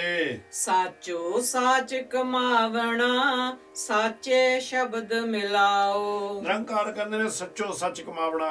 ਇਹ ਤੁਸੀਂ ਵੀ, ਤੁਹਾਡਾ ਜੀਵਨ ਸੱਚਾ ਹੋ ਜਾਵੇ ਤਾਂ ਫਿਰ ਤੁਸੀਂ ਉਦੋਂ ਜੀਵਨ ਸੱਚਾ ਹੋਗਾ ਜਦੋਂ ਤੁਸੀਂ ਸੱਚ ਦੀ ਕਮਾਈ ਕਰੋਗੇ। ਸੱਚਾ ਹੈ ਅਕਾਲ ਪੁਰਖ ਨਿਰੰਕਾਰ, ਧੰਨ ਧੰਨ ਗੁਰੂ ਨਾਨਕ ਮਹਾਰਾਜ ਸੱਚੇ ਪਾਤਸ਼ਾਹ ਜੀ। ਤੇ ਇਹ ਪੂਰੇ ਨੇ, ਇਹ ਅਧੂਰੇ ਨੇ। ਪੂਰਾ ਪ੍ਰਭ ਆਰਾਧਿਆ, ਪੂਰਾ ਜਾਂ ਕਾ ਨਾਉ ਨਾਨਕ, ਪੂਰਾ ਪਾਇਆ ਪੂਰੇ ਕੇ ਗੁਣ ਗਾਓ। ਇਹ ਜਦੋਂ ਪੂਰੇ ਦੇ ਗੁਣ ਗਾਵਾਂਗੇ ਆਪਾਂ, ਉਸ ਵੇਲੇ ਮੱਲੋ ਮੱਲ ਸਾਡਾ ਮਨ ਸ਼ਬਦ ਦੇ ਨਾਲ ਜੁੜ ਕੇ, ਨਾਮ ਦੇ ਨਾਲ ਜੁੜ ਕੇ, ਇਹ ਵਿਕਾਰਾਂ ਦੀ ਮੈਲ ਇਹਦੇ ਉੱਤੋਂ ਜਿਸ ਵੇਲੇ ਲੈ ਜਾਊਗੀ, ਉਹ ਤੁਸੀਂ ਸ਼ਬਦ ਦੇ ਵਿੱਚ ਹੀ ਲੀਨ ਹੋ ਜਾਓਗੇ। ਜਿੱਦਣ ਤੁਸੀਂ ਸ਼ਬਦ ਦਾ ਰੂਪ ਬਣ ਗਿਆ, ਸਮਝ ਲਓ ਉਦੋਂ ਤੁਹਾਡਾ ਨਾਲ ਉਹ ਬ੍ਰਹਮ ਰੂਪੀ ਸੱਚੇ ਦੇ ਨਾਲ ਮਿਲਾਪ ਹੋ ਗਿਆ। ਰਹਾਉ ਜਿਨੀ ਨਾਮ ਪਛਾਣਿਆ, ਤਿਨ ਵੇਟੋਂ ਬਲ ਜਾਉ। ਜਿਨ੍ਹਾਂ ਨੇ ਇਹ ਸੰਸਾਰ ਦੇ ਉੱਤੇ ਆਣ ਕੇ ਨਾਮ ਨਿਰੰਕਾਰ ਸੱਚੇ ਪਾਤਸ਼ਾਹ ਦੀ ਕਿਰਪਾ ਦੇ ਨਾਲ ਪ੍ਰਗਟ ਕਰ ਲਿਆ, ਪਛਾਣ ਲਿਆ, ਸਤਿਗੁਰ ਕਹਿੰਦੇ ਨੇ ਵੀ ਸੰਸਾਰ ਦੇ ਜੀਵੋ, ਉਹਨਾਂ ਦੇ ਉੱਤੋਂ ਬਲਿਹਾਰੇ ਬਲਿਹਾਰੇ ਕੁਰਬਾਨ ਜਾਵੋ। ਆਪ ਛੋੜ ਚਰਣੀ ਲਗਾ, ਚੱਲਾਂ ਤਿਨ ਕੈ ਭਾਏ। ਕਹਿੰਦੇ ਵੀ ਉੱਥੇ ਜਦੋਂ ਤੁਹਾਨੂੰ ਇਸ ਤਰ੍ਹਾਂ ਦੇ ਮਿਲ ਜਾਣ, ਉੱਥੇ ਵੀ ਆਪਣੀ ਚਤਰਾਈਆਂ ਨੂੰ ਖਤਮ ਕਰ ਦੇ। ਉੱਥੇ ਵੀ ਜੇ ਤੂੰ ਸੱਚ ਦਾ ਜੀਵਨ ਸਿੱਖਣਾ ਚਾਹੁੰਦਾ, ਬਤੀਤ ਕਰਨਾ ਚਾਹੁੰਦਾ, ਆਨੰਦ ਦਾ ਜੀਵਨ, ਇੱਥੇ ਵੀ ਸੁੱਖ ਪਾਉਣਾ ਚਾਹੁੰਦਾ, ਅੱਗੇ ਵੀ ਤੂੰ ਸ਼ੋਭਾ ਪਾਉਣੀ ਚਾਹੁੰਦਾ, ਫਿਰ ਕਹਿੰਦੇ ਆਪਣੇ ਆਪ ਨੂੰ ਛੱਡ ਕੇ ਉਹਨਾਂ ਦੇ ਚਰਨਾਂ ਦੇ ਉੱਤੇ ਲੱਗ ਜਾ। ਤੇ ਲੱਗ ਕੇ ਕੀ ਕਰ, ਉਹਨਾਂ ਦੀ ਸੇਵਾ ਕਰ। ਸੇਵਾ ਕਰਨ ਦੇ ਨਾਲ ਅਕਾਲ ਪੁਰਖ ਸੱਚੇ ਪਾਤਸ਼ਾਹ ਦੀ ਕਿਰਪਾ ਨਾਲ ਤੇਰਾ ਮਨ ਨਿਰਮਲ ਹੋ ਜਾਏਗਾ। ਤਾਂ ਤੇਰੇ ਅੰਦਰੋਂ ਹੀ ਉਹ ਅਕਾਲ ਪੁਰਖ ਨਿਰੰਕਾਰ ਤੇ ਜਿਸ ਤਰ੍ਹਾਂ ਸਾਧੂ ਸੰਤਾਂ ਨਾਲ ਤੇਰਾ ਪ੍ਰੇਮ ਪੈ ਗਿਆ, ਉਸੇ ਤਰ੍ਹਾਂ ਹੀ ਤੇਰਾ ਪ੍ਰੇਮ ਪੈ ਜਾਏਗਾ। ਲਾਹਾ ਹਰ ਹਰ ਨਾਮ ਮਿਲੈ, ਸਹਜੇ ਨਾਮ ਸਮਾਏ। ਆਤਮਕ ਡੋਲਤਾ ਦੀ ਰਾਹੀਂ ਜਿਸ ਵੇਲੇ ਸਹਿਜ ਅਵਸਥਾ ਦੇ ਵਿੱਚ ਅਸੀਂ ਚਲ ਗਏ, ਉਸ ਪ੍ਰੀਤਮ ਨਿਰੰਕਾਰ ਸੱਚੇ ਪਾਤਸ਼ਾਹ ਦਾ ਨਾਮ ਅਸੀਂ ਜਪਣ ਲੱਗ ਪਏ, ਉਸ ਦਾ ਲਾਭ ਸਾਨੂੰ ਮਿਲਣਾ ਕੀ ਸ਼ੁਰੂ ਹੋ ਜਾਂਦਾ ਕਿ ਅਸੀਂ ਸੁਤੇ ਸਿੱਧ ਨਾਮ ਦੇ ਵਿੱਚ ਹੀ ਭੇਦ ਹੋ ਜਾਂਦੇ ਹਾਂ। ਸਾਡਾ ਰੂਪ ਨਾਮ ਦਾ ਬਣ ਜਾਂਦਾ। ਜਿਨ ਹਰ ਜਪਿਆ ਸੇ ਹਰ ਹੋਏ। ਜਿਨ੍ਹਾਂ ਨੇ ਹਰੀ ਨੂੰ ਜਪਿਆ ਉਹ ਹਰੀ ਦਾ ਰੂਪ ਹੀ ਬਣ ਜਾਂਦੇ ਨੇ। ਬਿਨ ਗੁਰ ਮਹਲ ਨਾ ਪਾਈਐ, ਨਾਮ ਨਾ ਪ੍ਰਾਪਤ ਹੋਏ। ਗੁਰੂ ਨਿਰੰਕਾਰ ਦੀ ਕਿਰਪਾ ਤੋਂ ਬਗੈਰ, ਕਿਰਪਾ ਲੈਣ ਵਾਸਤੇ ਤੁਹਾਨੂੰ ਜਾ ਕੇ ਗੁਰੂ ਦੇ ਮੂਹਰੇ ਡਿੱਗਣਾ ਪੈਣਾ ਭਾਈ। ਉਹ ਸਮਾਂ ਨਹੀਂ ਆ ਰਹਿ ਗਿਆ ਵੀ ਜਦੋਂ ਕਿ ਜੜ ਕੇ ਗੁਰੂ ਤੁਹਾਡੇ ਕੋਲ ਚੱਲ ਕੇ ਆਵੇ, ਪਰ ਤੁਹਾਨੂੰ ਗੁਰੂ ਦੇ ਕੋਲ ਸੱਚੇ ਨੂੰ ਟੋਲ ਕੇ ਸੱਚੇ ਦੇ ਕੋਲ ਜਾ ਕੇ ਡਿੱਗਣਾ ਪੈਣਾ। ਜਦੋਂ ਸੱਚੇ ਦੇ ਕੋਲ ਚਲੇ ਗਏ ਪੈ ਗਏ, ਉਹ ਤੋਂ ਤੁਹਾਨੂੰ ਨਾਮ ਪ੍ਰਾਪਤ ਹੋ ਜੂ। ਜਦੋਂ ਤੁਹਾਨੂੰ ਨਾਮ ਪ੍ਰਾਪਤ ਹੋ ਗਿਆ ਤੇ ਉਸ ਵੇਲੇ ਤੁਹਾਡਾ ਆਨੰਦ ਜਿਹੜਾ ਜੀਵਨ ਆਨੰਦਮਈ ਹੋ। ਪਰ ਗੁਰੂ ਦੇ ਚਰਨਾਂ 'ਚ ਡਿਗੇ ਤੋਂ ਬਗੈਰ ਕੋਈ ਵੀ ਵਸਤੂ ਪ੍ਰਾਪਤ ਨਹੀਂ ਹੋਣੀ ਜਿਹਦੇ ਨਾਲ ਤੁਹਾਨੂੰ ਸੁਖ ਆਨੰਦ ਤੇ ਸੰਤੋਖੀ ਵਾਲਾ ਜੀਵਨ ਬਣ ਜਾਵੇ। ਐਸਾ ਸਤਿਗੁਰ ਲੋੜ ਲਹੋ, ਜਿਦੂ ਪਾਈਐ ਸਚ ਸੋਏ। ਸੰਸਾਰ ਦੇ ਜੀਵੋ ਐਸਾ ਸਤਿਗੁਰ ਟੋਲ ਲਓ, ਜਿੱਦਾਂ ਗੁਰੂ ਅਮਰਦਾਸ ਮਹਾਰਾਜ ਸੱਚੇ ਪਾਤਸ਼ਾਹ ਨੇ ਕਿੰਨੀ ਵਾਰ ਤੀਰਥਾਂ ਦੇ ਉੱਤੇ ਗਏ। ਜਿਸ ਲਈ ਉਹ ਪਾਂਡੇ ਨੇ, ਜਿਹੜਾ ਉੱਚ ਕੋਟੀ ਦਾ ਬ੍ਰਾਹਮਣ ਕਹਾਉਂਦਾ ਸੀ, ਉਸ ਨੂੰ ਆਪਣੇ ਘਰ ਲੈ ਕੇ ਆਏ ਤਾਂ ਉਸ ਨੇ ਪ੍ਰਸ਼ਾਦਾ ਛਕਣ ਤੋਂ ਨਾਂਹ ਕਰ ਦਿੱਤੀ। ਔਰ ਜਦੋਂ ਪ੍ਰਸ਼ਾਦਾ ਛਕਣ ਤੋਂ ਨਾਂਹ ਕਰ ਦਿੱਤੀ, ਕਾਰਨ ਕੀ ਸੀ ਵੀ ਤੁਸੀਂ ਅਜੇ ਗੁਰੂ ਧਾਰਨ ਨਹੀਂ ਕੀਤਾ। ਤੇ ਸਤਿਗੁਰ ਸੱਚੇ ਪਾਤਸ਼ਾਹ ਦੇ ਮਨ ਨੂੰ ਚੋਟ ਲੱਗੀ ਇਹਦੂ ਚੀਜ਼ ਦੀ। ਤੇ ਬੀਬੀ ਅਮਰੋ ਦੇ ਕੋਲੋਂ ਨਿਰੰਕਾਰ ਸੱਚੇ ਪਾਤਸ਼ਾਹ ਨੇ ਅਕਾਲ ਪੁਰਖ ਨਿਰੰਕਾਰ ਦੀ ਬਾਣੀ ਸੁਣੀ। ਉਹ ਬਾਣੀ ਦਾ ਤੀਰ, ਅਣਿਆਲਾ ਤੀਰ ਐਸਾ ਲੱਗਿਆ, ਸਤਿਗੁਰ ਸਵੇਰ ਨੂੰ ਹੀ ਆਖਣ ਲੱਗੇ ਵੀ ਬੀਬੀ ਅਮਰੋ ਨੂੰ ਵੀ ਇਹ ਕਿਸ ਦੀ ਬਾਣੀ ਪੜ ਰਹੀ ਸੀ। ਆਖਣ ਲੱਗੀ ਇਹ ਬਾਣੀ ਨਿਰੰਕਾਰ ਧੰਨ ਧੰਨ ਧੰਨ ਗੁਰੂ ਨਾਨਕ ਮਹਾਰਾਜ ਸੱਚੇ ਪਾਤਸ਼ਾਹ ਦੀ ਧੁਰ ਤੋਂ ਲਿਆਂਦੀ ਹੋਈ ਬਾਣੀ ਹੈ। ਆਖਣ ਲੱਗੇ ਬੜਾ ਸੁਖੈਨ, ਬੜਾ ਸੁਖ ਪ੍ਰਾਪਤ ਹੋਇਆ ਤੇਰੇ ਬਚਨਾਂ ਦੇ ਵਿੱਚੋਂ, ਮੈਨੂੰ ਉੱਥੇ ਲੈ ਕੇ ਚਲੇ ਜਾ, ਮੈਨੂੰ ਵੀ ਉਹ ਨਿਰੰਕਾਰ ਦੇ ਚਰਨ। ਆਖਣ ਲੱਗੇ ਉਹਨਾਂ ਦੀ ਜੋਤ ਹੁਣ ਮੇਰੇ ਪਿਤਾ ਦੇ ਅੰਦਰ ਹੈ, ਹੁਣ ਉਹਨਾਂ ਦੀ ਜੋਤ ਮੇਰੇ ਪਿਤਾ ਦੇ ਅੰਦਰ ਗੁਰੂ ਅੰਗਦ ਦੇ ਮਹਾਰਾਜ ਸੱਚੇ ਪਾਤਸ਼ਾਹ ਦੇ ਵਿੱਚ ਹੈ। ਤਾਂ ਉਹ ਦਿਨ ਗੁਰੂ ਅਮਰਦਾਸ ਮਹਾਰਾਜ ਸੱਚੇ ਪਾਤਸ਼ਾਹ ਜੀ ਭਾਵੇਂ ਕੁੜਮ ਲੱਗਦੇ ਸਨ, ਪਰ ਫਿਰ ਵੀ ਜਾ ਕੇ ਸਤਿਗੁਰ ਦੇ ਚਰਨਾਂ ਦੇ ਵਿੱਚ ਡਿਗੇ, ਡਿੱਗ ਕੇ ਸੇਵਾ ਕੀਤੀ ਤੇ ਪ੍ਰਾਪਤੀ ਕੀਤੀ। ਤਾਂ ਉੱਥੇ ਵੀ ਸਤਿਗੁਰ ਕਹਿੰਦੇ ਨੇ ਵੀ ਐਸਾ ਸਤਿਗੁਰ ਲੋੜ ਲਓ ਭਾਈ। ਏਦਾਂ ਦਾ ਤੁਹਾਡੇ ਉੱਤੇ ਤਾਂ ਕਿਰਪਾ ਹੀ ਬਹੁਤ ਹੈ ਇਸ ਸੰਸਾਰ ਦੇ ਜੀਵੋ, ਕਿ ਗੁਰੂ ਨਿਰੰਕਾਰ ਸੱਚੇ ਪਾਤਸ਼ਾਹ ਅੱਜ ਗੁਰੂ ਗ੍ਰੰਥ ਸਾਹਿਬ ਮਹਾਰਾਜ ਸੱਚੇ ਪਾਤਸ਼ਾਹ ਦੇ ਵਿੱਚ ਬੈਠੇ ਨੇ। ਇਹਦੀ ਸੇਵਾ ਕਿਤੇ ਕਰਨੀ ਆਪਾਂ ਸਿੱਖ ਲਈਏ। ਕਹਿੰਦੇ ਵੀ ਜੋੜੋ ਐਸੇ ਸਤਿਗੁਰ ਨੂੰ ਲੱਭ ਲਓ, ਜਿਹਦੇ ਰਾਹੀਂ ਉਹ ਅਕਾਲ ਪੁਰਖ ਨਿਰੰਕਾਰ ਦੇ ਦਰ ਦਾ ਸਾਨੂੰ ਗਿਆਨ ਹੋ ਜਾਵੇ। ਅਸੁਰ ਸੰਘਾਰੈ ਸੁਖ ਵਸੈ, ਜੋ ਤਿਸ ਭਾਵੈ ਸੋ ਹੋਏ। ਅਸੁਰ ਕਹਿੰਦੇ ਨੇ ਦੈਂਤਾਂ ਨੂੰ, ਦੈਂਤ ਕਹਿੰਦੇ ਜਿਹੜੇ ਦੈਂਤਾਂ ਵਰਗੇ ਬੇਕਾਰ ਨੇ, ਕਾਮ ਕ੍ਰੋਧ ਲੋਭ ਮੋਹ ਹੰਕਾਰ ਠਗਾਂ ਦੀ ਗੱਲ ਕਰ ਚੁੱਕੇ ਹਾਂ ਆਪਾਂ। ਚਾਰ ਨਦੀਆਂ ਹਾਂ ਜਿਹੜੀਆਂ ਸਾਡੇ ਅੰਦਰ ਹੰਸ ਹੇਤ ਲੋਭ ਕੋਭ ਦੀਆਂ ਚੱਲਣ ਡੀਆਂ, ਉਹਨਾਂ ਦੀ ਗੱਲ ਕਰ ਚੁੱਕੇ ਹਾਂ। ਇਹ ਵੀ ਕਰਾਂਗੇ ਜਦੋਂ ਗੁਰੂ ਜੀ ਕਿਰਪਾ ਕਰਨਗੇ। ਇੰਨਾ ਕੁਝ ਸਾਡੇ ਅੰਦਰ ਪਿਆ ਹੈ ਤੇ ਬੜੇ ਬੇਅੰਤ ਵਿਕਾਰ ਪਏ ਨੇ ਜਿਹੜੇ ਸਾਨੂੰ ਗੁਰੂ ਤੋਂ ਦੂਰ ਲੈ ਕੇ ਜਾਂਦੇ ਨੇ। ਕਹਿੰਦੇ ਉਹ ਸਾਰੇ ਦੈਂਤ ਸਮਝੋ ਉਹਨਾਂ ਨੂੰ, ਉਹ ਜਿਹੜੇ ਨੇ ਉਹ ਸਾਰਿਆਂ ਨੂੰ ਦੈਂਤ ਸਮਝੋ। ਔਰ ਜਿਹੜੇ ਦੈਂਤ ਰੂਪੀ ਤੁਹਾਡੇ ਅੰਦਰ ਤੱਤ ਨੇ, ਉਹਨਾਂ ਤੱਤਾਂ ਨੂੰ ਖਤਮ ਕਰ ਦਿਓ।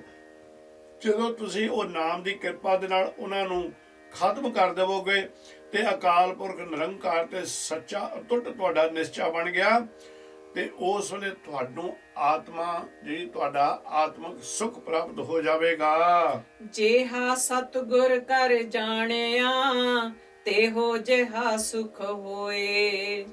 ਜੋ ਵੀ ਜੀਵ ਸਤਿਗੁਰ ਦੇ ਚਰਨਾਂ ਦੇ ਵਿੱਚ ਸ਼ਰਧਾ ਰੱਖ ਕੇ ਆਂਦਾ, ਜਿਹੜੇ ਰੂਪ ਦੇ ਵਿੱਚ ਆਣ ਕੇ ਸਤਿਗੁਰ ਨੂੰ ਪਹਿਚਾਣਦਾ ਹੁੰਦਾ, ਕਿ ਉਸੇ ਤਰ੍ਹਾਂ ਜੋ ਸਤਿਗੁਰ ਕੋਲੋਂ ਫਿਰ ਉਪਦੇਸ਼ ਲੈ ਲੈਂਦਾ।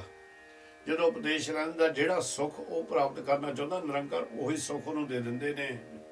ਇਹੋ ਸਹਸਾ ਮੂਲੇ ਨਾਹੀ, ਪਾਓ ਲਾਏ ਜਨ ਕੋਏ। ਕਹਿੰਦੇ ਇਹਦੇ ਵਿੱਚ ਦੋ ਰਹਿਮਾ ਨਹੀਂ। ਸਹਸਾ ਦਾ ਮਤਲਬ ਹੁੰਦਾ ਭਰਮ, ਵੀ ਇਹਦੇ ਵਿੱਚ ਭਰਮ ਨਾ ਕਰੋ, ਦੋ ਰਹਿ ਨਾ ਰੱਖੋ, ਦੋ ਚਿੱਤੀ ਦੇ ਵਿੱਚ ਨਾ ਬਣੋ, ਟੂ ਫੇਸ ਨਾ ਹੋਵੋ। ਕਹਿੰਦੇ ਵੀ ਇਸ ਕਰਕੇ ਇਹ ਸਹਸੇ ਨੂੰ, ਜਿਹੜੀ ਦੋ ਚਿੱਤੀ ਵਾਲਾ ਹੈ, ਇਸ ਨੂੰ ਦੂਰ ਕਰ ਦਿਓ।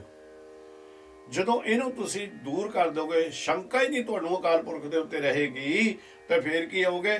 ਐਸਾ ਪ੍ਰੇਮ ਤੁਹਾਡੇ ਅੰਦਰੋਂ ਉੱਠੇਗਾ, ਐਸਾ ਪਿਆਰ ਪ੍ਰੇਮ ਭਾਵ ਕਹਿੰਦੇ ਨੇ, ਉਹ ਸਤਿਗੁਰ ਦੇ ਨਾਲ ਅਟੁੱਟ ਪ੍ਰੇਮ ਜਿਹੜਾ ਹੈ ਉਹ ਤੁਹਾਡੇ ਅੰਦਰ ਚਾਨਣ ਚਿਰਾਗ ਰੂਪੀ ਬਣ ਕੇ ਜਗੇਗਾ। ਨਾਨਕ ਏਕ ਜੋਤ ਦੁਇ ਮੂਰਤੀ, ਸ਼ਬਦ ਮਿਲਾਵਾ ਹੋਏ। ਆਮ ਖਾਸ ਕਰਕੇ ਕਈ ਵਾਰੀ ਵਿਆਹਾਂ ਤੇ ਆਪਾਂ ਵਚਨ ਪੜ੍ਹਦੇ ਨੇ, ਏਕ ਨਾਨਕ ਏਕ ਜੋਤ ਦੋਇ ਮੂਰਤੀ ਧਨ ਮਿਲਾਵਾ ਧਨ ਫਿਰ ਧਨ ਫਿਰ ਕਹੀਏ ਸੋਏ। ਇਹ ਵੀ ਉੱਥੇ ਪੜ੍ਹਦੇ ਨੇ। ਪਰ ਇੱਥੇ ਮਹਾਰਾਜ ਕੀ ਕਹਿੰਦੇ ਨੇ ਕਿ ਜਦੋਂ ਤੇਰੇ ਅੰਦਰ ਪ੍ਰੇਮ ਦਾ ਚਿਰਾਗ ਜਗ ਪਿਆ, ਤੇਰੇ ਅੰਦਰੋਂ ਵਿਕਾਰੋ ਦੂਰ ਹੋ ਗਏ, ਕਹਿੰਦੇ ਵੀ ਤੁਸੀਂ ਤੇ ਅਕਾਲ ਪੁਰਖ ਉਹ ਫਿਰ ਤੋਹੀ ਮੋਹੀ ਮੋਹੀ ਤੋਹੀ ਅੰਤਰ ਕੈਸੇ ਵਾਲੀ ਗੱਲ ਬਣ ਜਾਂਦੀ ਆ।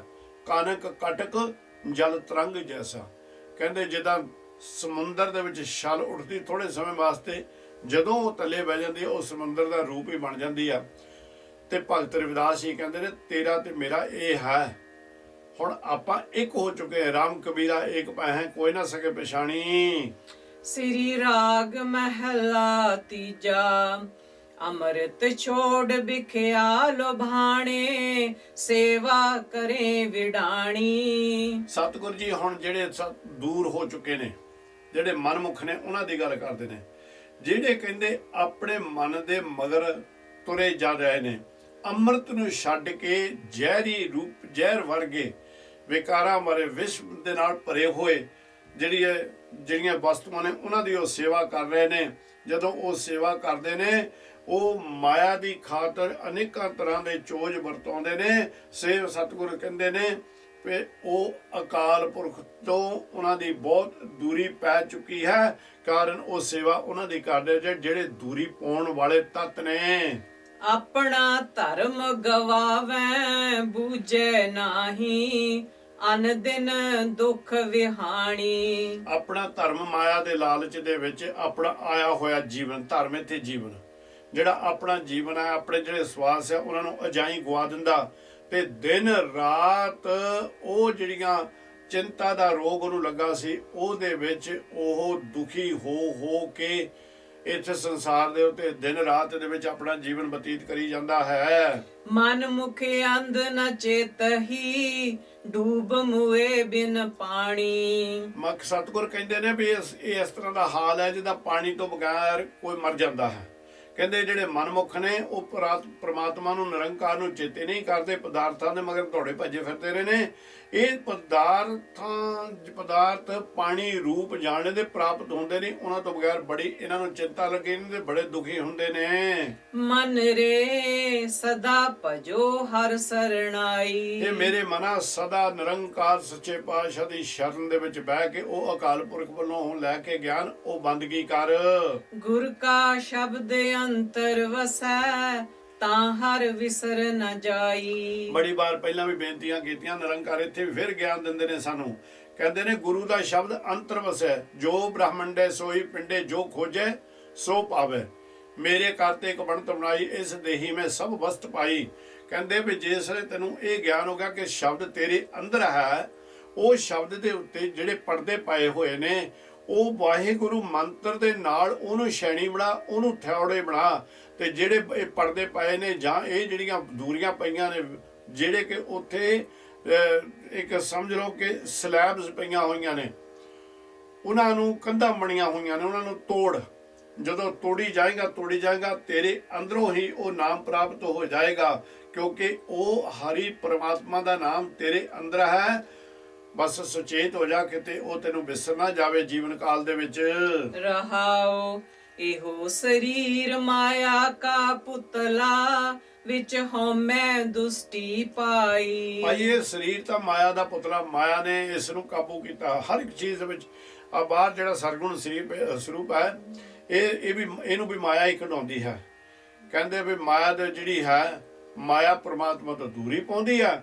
ਤੇ ਜਿਸ ਵੇਲੇ ਸਾਨੂੰ ਸਮਝ ਨਹੀਂ ਆਉਂਦੀ, ਤੇ ਸਭ ਤੋਂ ਵੱਡਾ ਰੋਗ ਹੈ ਹਉਮੈ ਦੀਰਘ ਰੋਗ ਹੈ, ਉਹ ਕਹਿੰਦੇ ਉਹ ਆਣ ਕੇ ਸਾਡਾ ਦੁਸ਼ਟ ਬਣ ਜਾਂਦਾ, ਸਾਡਾ ਉਹ ਵੱਡਾ ਵੈਰੀ ਬਣ ਜਾਂਦਾ ਸਾਡੇ ਵਿੱਚ ਤੇ ਅਕਾਲ ਪੁਰਖ ਦੇ ਵਿੱਚ ਦੂਰੀ ਪਾਉਣ ਦੇ ਵਿੱਚ। ਆਵਣ ਜਾਣਾ ਜੰਮਣ ਮਰਣਾ ਮਨ ਮੁਖ ਭਤ ਗਵਾਈ। ਜਿਹੜੇ ਫੇ ਇੱਥੇ ਅਜਾਈ ਆਪਣਾ ਜੀਵਨ ਬਤੀਤ ਕਰਕੇ ਜਾਂਦੇ ਨੇ ਮਨਮੁਖਾਂ ਵਾਲਾ, ਕਹਿੰਦੇ ਉਹਨਾਂ ਦਾ ਆਉਣਾ ਤੇ ਜਾਣਾ ਖਤਮ ਨਹੀਂ ਹੁੰਦਾ ਸੰਸਾਰ ਤੋਂ। 84 ਲੱਖ ਜੂਨ ਦੇ ਵਿੱਚ ਆਉਂਦੇ ਨੇ, ਆ ਕੇ ਦੁੱਖ ਪਾ ਕੇ ਦੁਖੀ ਹੋ ਕੇ ਚਲੇ ਜਾਂਦੇ ਨੇ। ਸਤਿਗੁਰ ਸੇਵ ਸਦਾ ਸੁਖ ਪਾਇਆ ਜੋਤੀ ਜੋਤ ਮਿਲਾਈ। ਜਾਂ ਆਪਾਂ ਏਦਾਂ ਵੀ ਕਹਿ ਸਕਦੇ ਹਾਂ ਮਨਮੁਖ ਪੱਤ ਗਵਾਈ, ਇੱਥੇ ਇੱਜ਼ਤ ਗਵਾ ਕੇ ਚਲੇ ਜਾਂਦੇ ਨੇ। ਪੱਤ ਵੈਸੇ ਇੱਜ਼ਤ ਨੂੰ ਕਹਿੰਦੇ ਨੇ। ਉਹ ਆਪਣੀ ਇੱਜ਼ਤ ਗਵਾ ਕੇ ਚਲੇ ਜਾਂਦੇ ਨੇ, ਬੜੇ ਦੁਖੀ ਹੋ ਕੇ ਜਾਂਦੇ ਨੇ। ਤੇ ਜਿਸ ਵੇਲੇ ਬੜੇ ਦੁਖੀ ਹੋ ਕੇ ਜਾਂਦੇ ਨੇ ਤੇ ਫਿਰ ਉਹਨੂੰ ਲੈ ਕੇ ਵੀ ਜਿਹੜੇ ਇੱਥੋਂ ਉਹ ਜਾਮੀ ਲੈ ਕੇ ਜਾਂਦੇ ਨੇ। ਤੇ ਮਹਾਰਾਜ ਸੱਚੇ ਪਾਤਸ਼ਾਹ ਨਾਲ ਹੀ ਸੁਚੇਤ ਕਰ ਦਿੰਦੇ ਨੇ, ਭਾਈ ਸੰਸਾਰ ਦੇ ਜੀਵੋ ਜਿਨ੍ਹਾਂ ਨੇ ਸਤਿਗੁਰ ਸੱਚੇ ਪਾਤਸ਼ਾਹ ਦੀ ਸੇਵਾ ਕੀਤੀ, ਸਾਧ ਸੇਵਾ ਕੀਤੀ ਸਫਲ ਹੈ ਜੇ ਸਤਿਗੁਰ ਕਾ ਮਨ ਮੰਨੇ। ਕਹਿੰਦੇ ਜਿਸ ਵੇਲੇ ਸਤਿਗੁਰ ਦੀ ਸੇਵਾ ਕਰਨ ਲੱਗ ਪਏ, ਸੇਵਾ ਦੇ ਨਾਲ ਮਨ ਨਿਰਮਲ ਹੋ ਗਿਆ, ਕਹਿੰਦੇ ਫਿਰ ਤੇਰੀ ਆਤਮਾ ਦੀ ਜੋਤ ਉਹ ਨਿਰੰਕਾਰ ਜੋਤ ਦੇ ਵਿੱਚ ਮਿਲ ਸਕਦੀ ਹੈ। ਤੂੰ ਮਿਲਾ ਸਕਦਾ ਤੇ ਨਿਰੰਕਾਰ ਤੇ ਕਿਰਪਾ ਕਰਦੇ ਨੇ, ਮਿਲਾ ਲੈਂਦੇ ਨੇ। ਸਤਿਗੁਰ ਕੀ ਸੇਵਾ ਅਤ ਸੁਖਾਲੀ ਜੋ ਇੱਛੇ ਸੋ ਫਲ ਪਾਏ। ਪਿੱਛੇ ਬਚਨ ਆਇਆ ਸੀ ਨਾ, ਸਤਿਗੁਰ ਕੀ ਸੇਵਾ ਗਾਖੜੀ ਸਿਰ ਦੀਜੇ ਆਪ ਗਵਾਏ, ਬੇਨਤੀ ਕੀਤੀ ਸੀ ਨਾ ਉਸ ਵੇਲੇ। ਵੀ ਉੱਥੇ ਮਹਾਰਾਜ ਕਹਿੰਦੇ ਵੀ ਸਤਿਗੁਰ ਦੀ ਸੇਵਾ ਬਹੁਤ ਔਖੀ ਆ, ਬਹੁਤ ਔਖੀ ਆ ਤੇ ਸਿਰ ਦੇਣਾ ਪੈਂਦਾ। ਹੁਣ ਇੱਥੇ ਦੇਖੋ ਉਹ ਬਚਨ ਦੀ ਨਾਲ ਅੜੀ ਜਿਹੜੀ ਆ ਜਾਂਦੀ ਹੈ ਕਿ ਕੁੰਡੀ ਨਾਲ ਕੁੰਡੀ ਰਲ ਗਈ। ਇੱਥੇ ਮਾਲਕ ਕਹਿੰਦੇ ਉੱਥੇ ਤੂੰ ਸਿਰ ਦਿੱਤਾ, ਤਾਂ ਇੱਥੇ ਆਣ ਕੇ ਕੀ ਕਹਿੰਦੇ ਨੇ, ਸਤਿਗੁਰ ਕੀ ਸੇਵਾ ਅਤ ਸੁਖਾਲੀ। ਉਹ ਭਾਈ ਸਤਿਗੁਰ ਦੀ ਸੇਵਾ ਕਰਨੀ ਬਹੁਤ ਸੁਖਾਲੀ ਹੈ। ਜਦੋਂ ਇਹ ਸੇਵਾ ਸੁਖਾਲੀ ਹੋ ਜਾਂਦੀ, ਕਹਿੰਦੇ ਜੋ ਤੇਰੇ ਮਨ ਦੇ ਵਿੱਚ ਇੱਛਾ ਨੇ ਸਾਰੀਆਂ ਨਿਰੰਕਾਰ ਪੂਰੀਆਂ ਕਰ ਦਿੰਦੇ ਨੇ। ਹੁਣ ਸੁਖਾਲੀ ਕਿਉਂ ਹੋ ਗਈ? ਉੱਥੇ ਸਿਰ ਦੇ ਦਿੱਤਾ ਤੇ ਸਿਰ ਦੇਣ ਦੇ ਨਾਲ ਸਾਰੇ ਵਿਕਾਰ ਜਿਹੜੇ ਸਨ, ਉਹ ਜਿਹੜੇ ਸਾਰੇ ਤੱਤ ਸਨ, ਉਹ ਗੁਰੂ ਦੀ ਕਿਰਪਾ ਦੇ ਨਾਲ ਉਹ ਦੂਰ ਹੋ ਗਏ ਤੇ ਮਨ ਆਨੰਦ ਦੇ ਵਿੱਚ ਹੋ ਗਿਆ, ਸੁੱਖ ਦੇ ਵਿੱਚ ਬਤੀਤ ਕਰਨ ਲੱਗ ਪਿਆ। ਸਾਨੂੰ ਚਿੰਤਾ ਦਾ ਰੋਗ ਸਾਡੇ ਕੋਲੋਂ ਹਟ ਗਿਆ। ਤੇ ਫਿਰ ਤਾਂ ਸਤਿਗੁਰ ਦੀ ਸੇਵਾ ਸੁਖਾਲੀ ਹੋ ਹੀ ਜਾਣੀ। ਜਾਂ ਚਿੰਤਾ ਹੀ ਨਹੀਂ ਹੈ ਤੇ ਸਤਿਗੁਰ ਦੀ ਸੇਵਾ ਕਦੇ ਔਖੀ ਨਹੀਂ ਹੋ ਸਕਦੀ। ਸ਼ੁਰੂਆਤ ਦੇ ਵਿੱਚ ਜਦੋਂ ਆਪਾਂ ਤੁਰਨਾ ਹੈ, ਉਹ ਭਾਵੇਂ ਮਹੀਨਾ 2 ਮਹੀਨੇ 3 ਮਹੀਨੇ ਨਾਮ ਜਪਣ ਲੱਗੇ, ਜਾਂ ਇੱਕ ਆਸਣ ਤੇ ਬਹਿ ਕੇ ਜਦੋਂ ਸਿੱਖਣ ਲੱਗਦੇ ਹਾਂ ਵੀ ਨਾਮ ਕਿਸ ਤਰ੍ਹਾਂ ਜਪਣਾ, ਉਹ ਭਾਰੀ ਲੱਗੇਗਾ। ਦੁੱਖ ਸਾਨੂੰ ਉਹਦੇ ਵਿੱਚ ਜ਼ਰੂਰ ਕਈ ਦੁੱਖ ਮਹਿਸੂਸ ਹੋਣਗੇ। ਮਨ ਨੇ ਤੁਹਾਨੂੰ ਵਾਰ-ਵਾਰ ਤੰਗ ਕਰਨਾ, ਵਿਕਾਰਾਂ ਨੇ ਆਣ ਕੇ ਤੰਗ ਕਰਨਾ।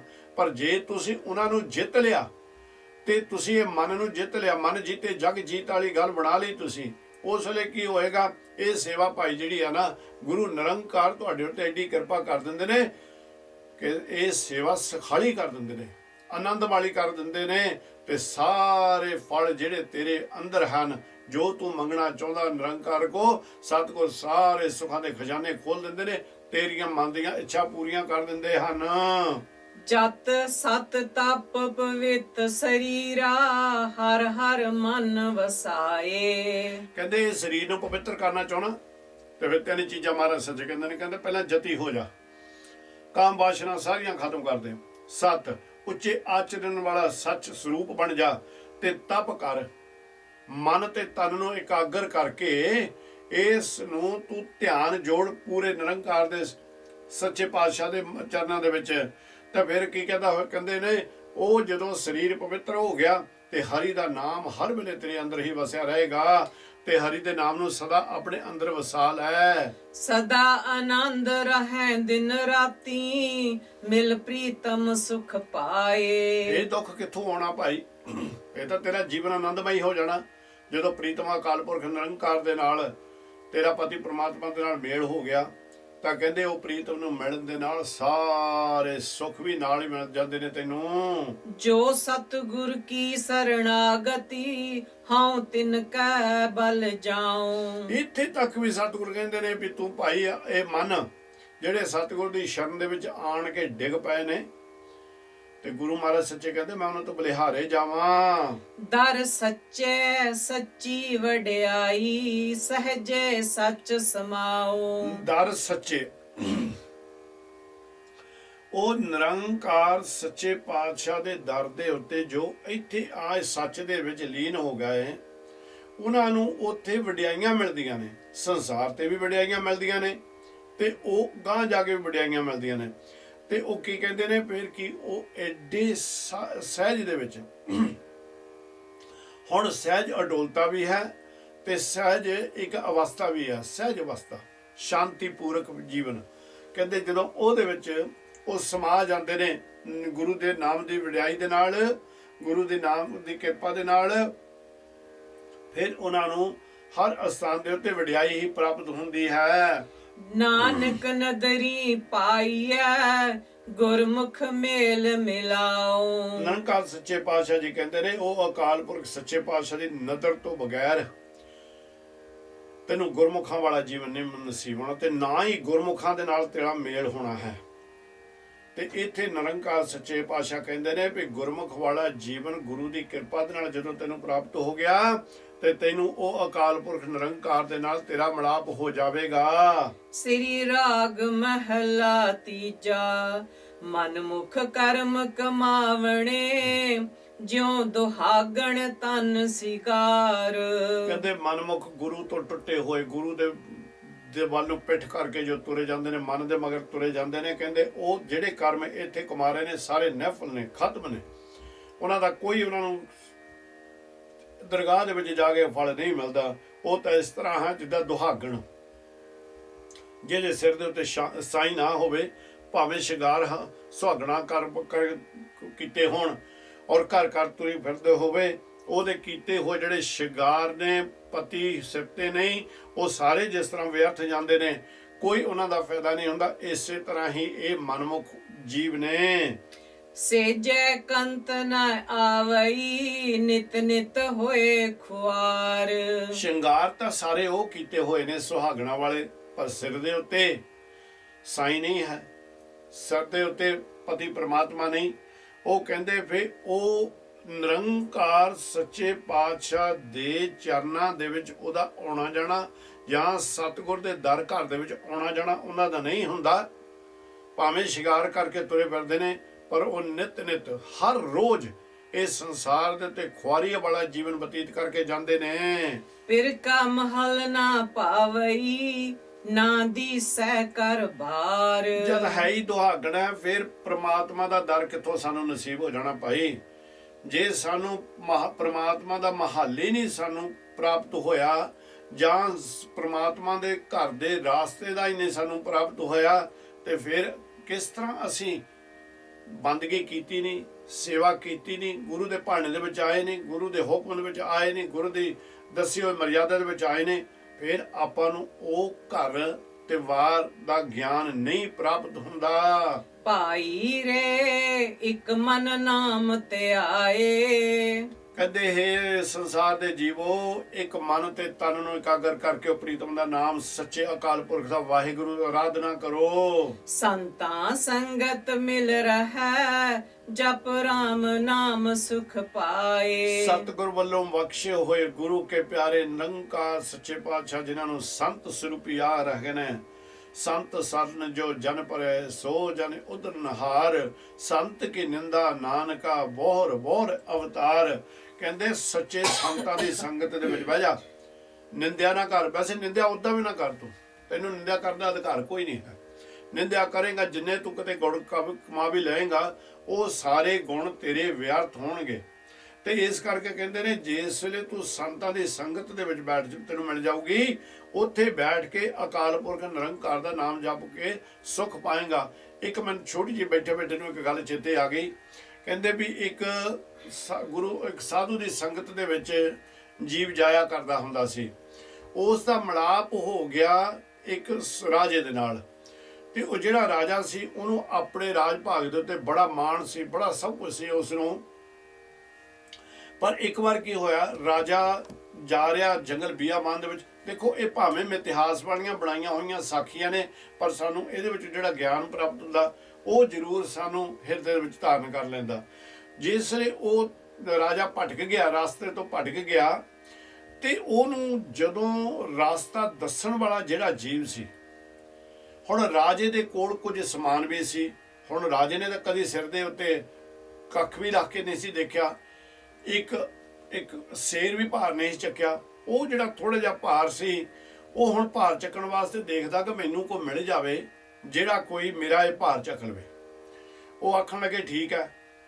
ਤਾਂ ਕੀ ਦੇਖਦਾ ਉਹ ਜਿਹੜੇ ਪਿੰਡ ਦੇ ਵਿੱਚ ਸੀਗਾ ਜਾਂ ਜਿਹੜਾ ਥੋੜਾ ਜਿਹਾ ਕਬੀਲਾ ਸੀ ਉੱਥੇ, ਦੇਖਦਾ ਕਹਿੰਦਾ ਕੋਈ ਮੈਨੂੰ ਇੱਥੇ ਮਜ਼ਦੂਰ ਮਿਲ ਜਾਊਗਾ। ਤਾਂ ਕਹਿੰਦੇ ਇੱਥੇ ਮਜ਼ਦੂਰ ਨੇ ਤੈਨੂੰ ਕੋਈ ਮਿਲਣਾ।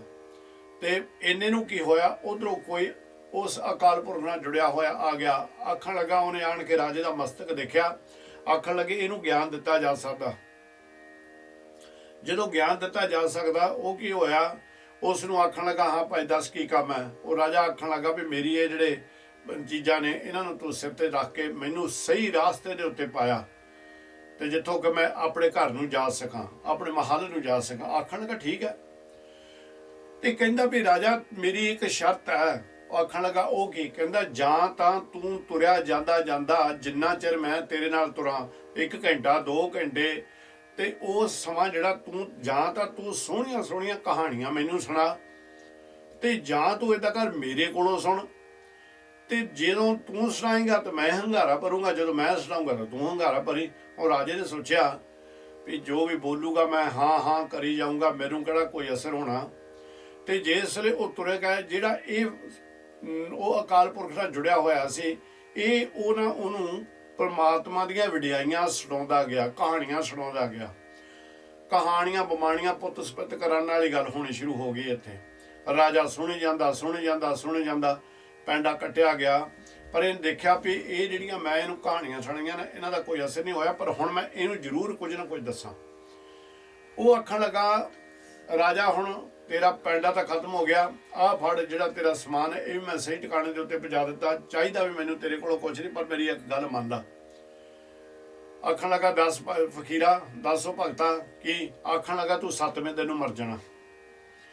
ਜਦੋਂ ਤੂੰ ਮਰੇਗਾ, ਕਿਉਂਕਿ ਤੈਂ ਸਾਰੀ ਜ਼ਿੰਦਗੀ ਦੇ ਵਿੱਚ ਕਰਮ ਕੋਈ ਚੰਗਾ ਕੀਤਾ ਨਹੀਂ, ਜਦੋਂ ਤੂੰ ਮਰੇਗਾ ਤੂੰ ਜਾਣਾ ਜਮਰਾਜ ਦੇ ਕੋਲ।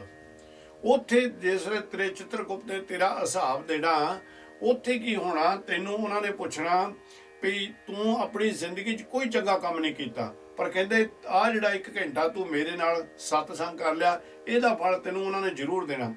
ਉਹਨਾਂ ਨੇ ਤੈਨੂੰ ਪੁੱਛਣਾ ਵੀ ਤੂੰ ਇਹ ਜਿਹੜਾ ਘੰਟਾ ਇੱਕ ਸਾਧੂ ਦੀ ਸੰਗਤ ਕੀਤੀ ਹੈ, ਪਰ ਉਹਦੇ ਕੋਲੋਂ ਜੋ ਤੂੰ ਕੁਝ ਸੁਣਿਆ, ਉਹ ਸੰਗਤ ਕਰਨ ਦਾ ਜਿਹੜਾ ਲਾਭ ਤੈਨੂੰ ਪਹਿਲਾਂ ਦੇ ਦਈਏ ਕਿ ਬਾਅਦ 'ਚ ਦੇ ਦਈਏ?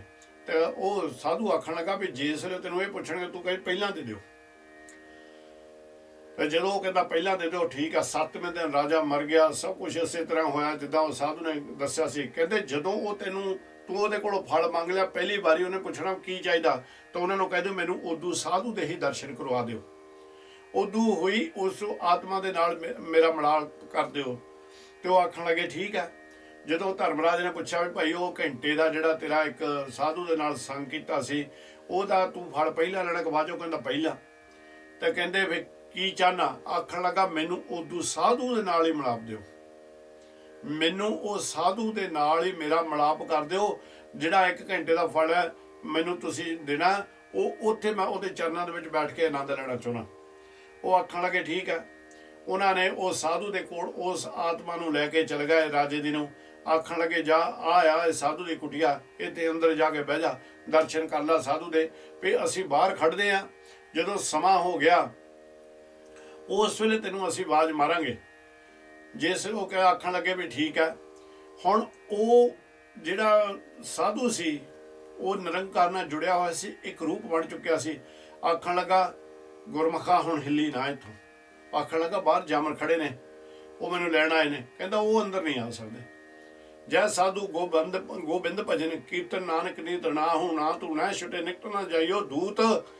ਕਹਿੰਦਾ ਇੱਥੇ ਨਹੀਂ ਆ ਸਕਦੇ। ਉਹ ਨਿਰੰਕਾਰ ਨੇ ਸਾਨੂੰ ਗਿਆਨ ਦੇ ਦਿੱਤਾ। ਕਹਿੰਦੇ ਜਿੰਨਾ ਚਿਰ ਬੈਠਾ ਰਿਹਾ ਇੱਥੇ ਆਨੰਦ ਨਾਲ, ਤੇ ਉਹ ਬੈਠਾ ਰਿਹਾ। ਹੁਣ ਜਦੋਂ ਘੰਟੇ ਦਾ ਫਲ ਪੂਰਾ ਹੋ ਗਿਆ, ਤੇ ਉਹ ਬਾਹਰ ਜਿਹੜੇ ਦੈਂਤ ਖੜੇ ਨੇ ਨਾ, ਉਹ ਆਵਾਜ਼ ਮਾਰਦੇ ਕਹਿੰਦੇ ਆ ਜਾ, ਇਸ਼ਾਰੇ ਕਰੀ ਜਾਂਦੇ ਨੇ। ਇਹ ਇਸ਼ਾਰੇ ਸੁਣਦਾ ਹੀ ਨਹੀਂ, ਨਾ ਉਹਨਾਂ ਦੀ ਗੱਲ ਸੁਣਦਾ, ਕਿਉਂਕਿ ਸਾਧੂ ਨੇ ਦੱਸ ਦਿੱਤਾ ਵੀ ਇਹ ਅੰਦਰ ਨਹੀਂ ਆ ਸਕਦੇ। ਤੇ ਇੱਥੇ ਤਾਂ ਜਦੋਂ ਉਹ ਹੋਏ ਨਾ, ਉਹ ਥੱਕ ਕੇ ਟੁੱਟ ਕੇ ਗਾਂਹ ਜਾ ਕੇ ਉਹ ਜਮਰਾਜ ਨੂੰ ਆਖਣ ਲੱਗੇ ਵੀ ਉਹ ਨਹੀਂ ਅੰਦਰੋਂ ਨਿਕਲਦਾ। ਇਸ ਕਾਰਨ ਕਰਕੇ ਜਦੋਂ ਅਸੀਂ ਸੱਚਿਆਂ ਦੀ ਸੰਗਤ ਦੇ ਵਿੱਚ ਮਿਲ ਜਾਵਾਂਗੇ, ਸਾਨੂੰ ਐਸਾ ਗਿਆਨ ਉਹ ਬਖਸ਼ ਦੇਣਗੇ, ਜਿਸ ਗਿਆਨ ਦੇ ਨਾਲ ਸਾਡੀ ਆਤਮਾ ਸਦਾ ਆਨੰਦ ਤੇ ਸੁੱਖ ਦੇ ਵਿੱਚ ਹੀ ਰਹੇਗੀ। ਰਹਾਉ ਗੁਰਮੁਖ ਸਦਾ ਸੁਹਾਗਣੀ ਪਿਰ ਰਾਖਿਆ ਉਰ ਧਾਰ। ਜਿਹੜੇ ਗੁਰੂ ਨਿਰੰਕਾਰ ਨਾਲ ਜੁੜੀਆਂ ਹੋਈਆਂ ਆਤਮਾਵਾਂ ਨੇ ਉਹੀ ਸਦਾ ਸੁਹਾਗਣੀਆਂ ਨੇ, ਜਿਨ੍ਹਾਂ ਨੇ ਆਪਣੇ ਪਤੀ ਪ੍ਰਮਾਤਮਾ ਨੂੰ ਆਪਣੇ ਹਿਰਦੇ ਦੇ ਵਿੱਚ ਉਸ ਦਾ ਨਾਮ, ਉਸ ਦਾ ਗਿਆਨ, ਉਸ ਵੱਲੋਂ ਦਿੱਤਾ ਹੋਇਆ ਉਪਦੇਸ਼ ਧਾਰਨ ਕਰਕੇ ਰੱਖਿਆ ਹੋਇਆ ਹੈ। ਮਿੱਠਾ ਬੋਲੇ ਨਿਵ ਚਲੈ ਸੇਜੈ ਰਵੈ ਪਤਾਰ। ਪਰਖ ਕਰਕੇ ਦੇਖ ਲਿਓ, ਜਿਹੜੇ ਸੱਚਮੁੱਚ ਹੀ ਜਿਨ੍ਹਾਂ ਦੇ ਅੰਦਰ ਨਾਮ ਵਸਿਆ ਹੋਇਆ, ਉਹ ਤੁਹਾਨੂੰ ਕਦੇ ਵੀ ਜੇ ਤੁਸੀਂ ਮਾੜਾ ਕਹਿ ਵੀ ਜਾਓਗੇ ਨਾ, ਕੋਈ ਪਰਵਾਹ ਨਹੀਂ ਕਰਦੇ। ਤੇ ਇਸੇ ਤਰ੍ਹਾਂ ਉਹ ਸੁਹਾਗਣ ਦੀਆਂ ਨਿਸ਼ਾਨੀਆਂ ਮਹਾਰਾਜ ਤੇ ਕਹਿੰਦੇ ਨੇ, ਮਿੱਠਾ ਬੋਲੇ, ਅੰਦਰੋਂ ਜਦੋਂ ਵੀ ਬੋਲ ਕੱਢਦੀ ਆ ਮਿੱਠਾ ਹੀ ਚੱਲਦੀ ਤੇ ਨੀਵੀਂ ਹੋ ਕੇ ਚੱਲਦੀ ਆ। ਕਹਿੰਦੇ ਵੀ ਜਿਸ ਵੇਲੇ ਇਹ ਦੋ ਗੁਣ ਉਸ ਨੇ ਧਾਰਨ ਕਰ ਲਿਆ, ਦੋਨੋਂ ਗੁਣਾਂ ਦੇ ਉੱਤੇ ਜੀਵਨ ਬਤੀਤ ਕਰਨ ਲੱਗ ਪਈ, ਉਹ ਚੱਲੇ ਸਿੱਝੈ ਰਵੈ ਪਤਾਰ। ਕਹਿੰਦੇ ਉਹਨੂੰ ਆਪਣੇ ਪਤੀ ਪ੍ਰਮਾਤਮਾ ਦੀ ਸੇਜ ਪ੍ਰਾਪਤ ਹੋ ਜਾਂਦੀ ਹੈ। ਹੁਣ ਸੇਜ ਪ੍ਰਾਪਤ ਦਾ ਮਤਲਬ ਉਹਨੂੰ ਨਿਰੰਕਾਰ ਦੇ ਚਰਨਾਂ ਦੇ ਵਿੱਚ ਉਹ ਟਿਕਾ ਮਿਲ ਜਾਂਦਾ, ਜਿਸ ਟਿਕਾ ਨੂੰ ਲੈਣ ਵਾਸਤੇ ਇਹ ਸੰਸਾਰ ਦੇ ਉੱਤੇ ਇਹ ਆਤਮਾ ਆਈ ਹੋਈ ਹੈ। ਸੋਭਾਵੰਤੀ ਸੁਹਾਗਣੀ ਜਿਨ ਗੁਰ ਕਾ ਹੇਤ ਅਪਾਰ। ਜਿਨ੍ਹਾਂ ਉਹਨਾਂ ਸੁਹਾਗਣਾ ਨੂੰ ਉਹ ਅਕਾਲ ਪੁਰਖ ਦੇ ਨਾਲ ਅਟੁੱਟ, ਆਪਣੇ ਪਤੀ ਪ੍ਰਮਾਤਮਾ ਦੇ ਨਾਲ ਅਟੁੱਟ ਪਿਆਰ ਪੈ ਗਿਆ, ਜਿਸ ਪ੍ਰੇਮ ਦੇ ਵਿੱਚ ਕਦੀ ਤਰੇੜ ਨਹੀਂ ਆ ਸਕਦੀ। ਭਾਈ ਉਹੋ ਹੀ ਸੋਭਾਵੰਤੀਆਂ ਉਹੀ ਇਹ ਸੰਸਾਰ ਤੇ ਸੋਭਾ ਪਾਉਂਦੀਆਂ ਹਨ।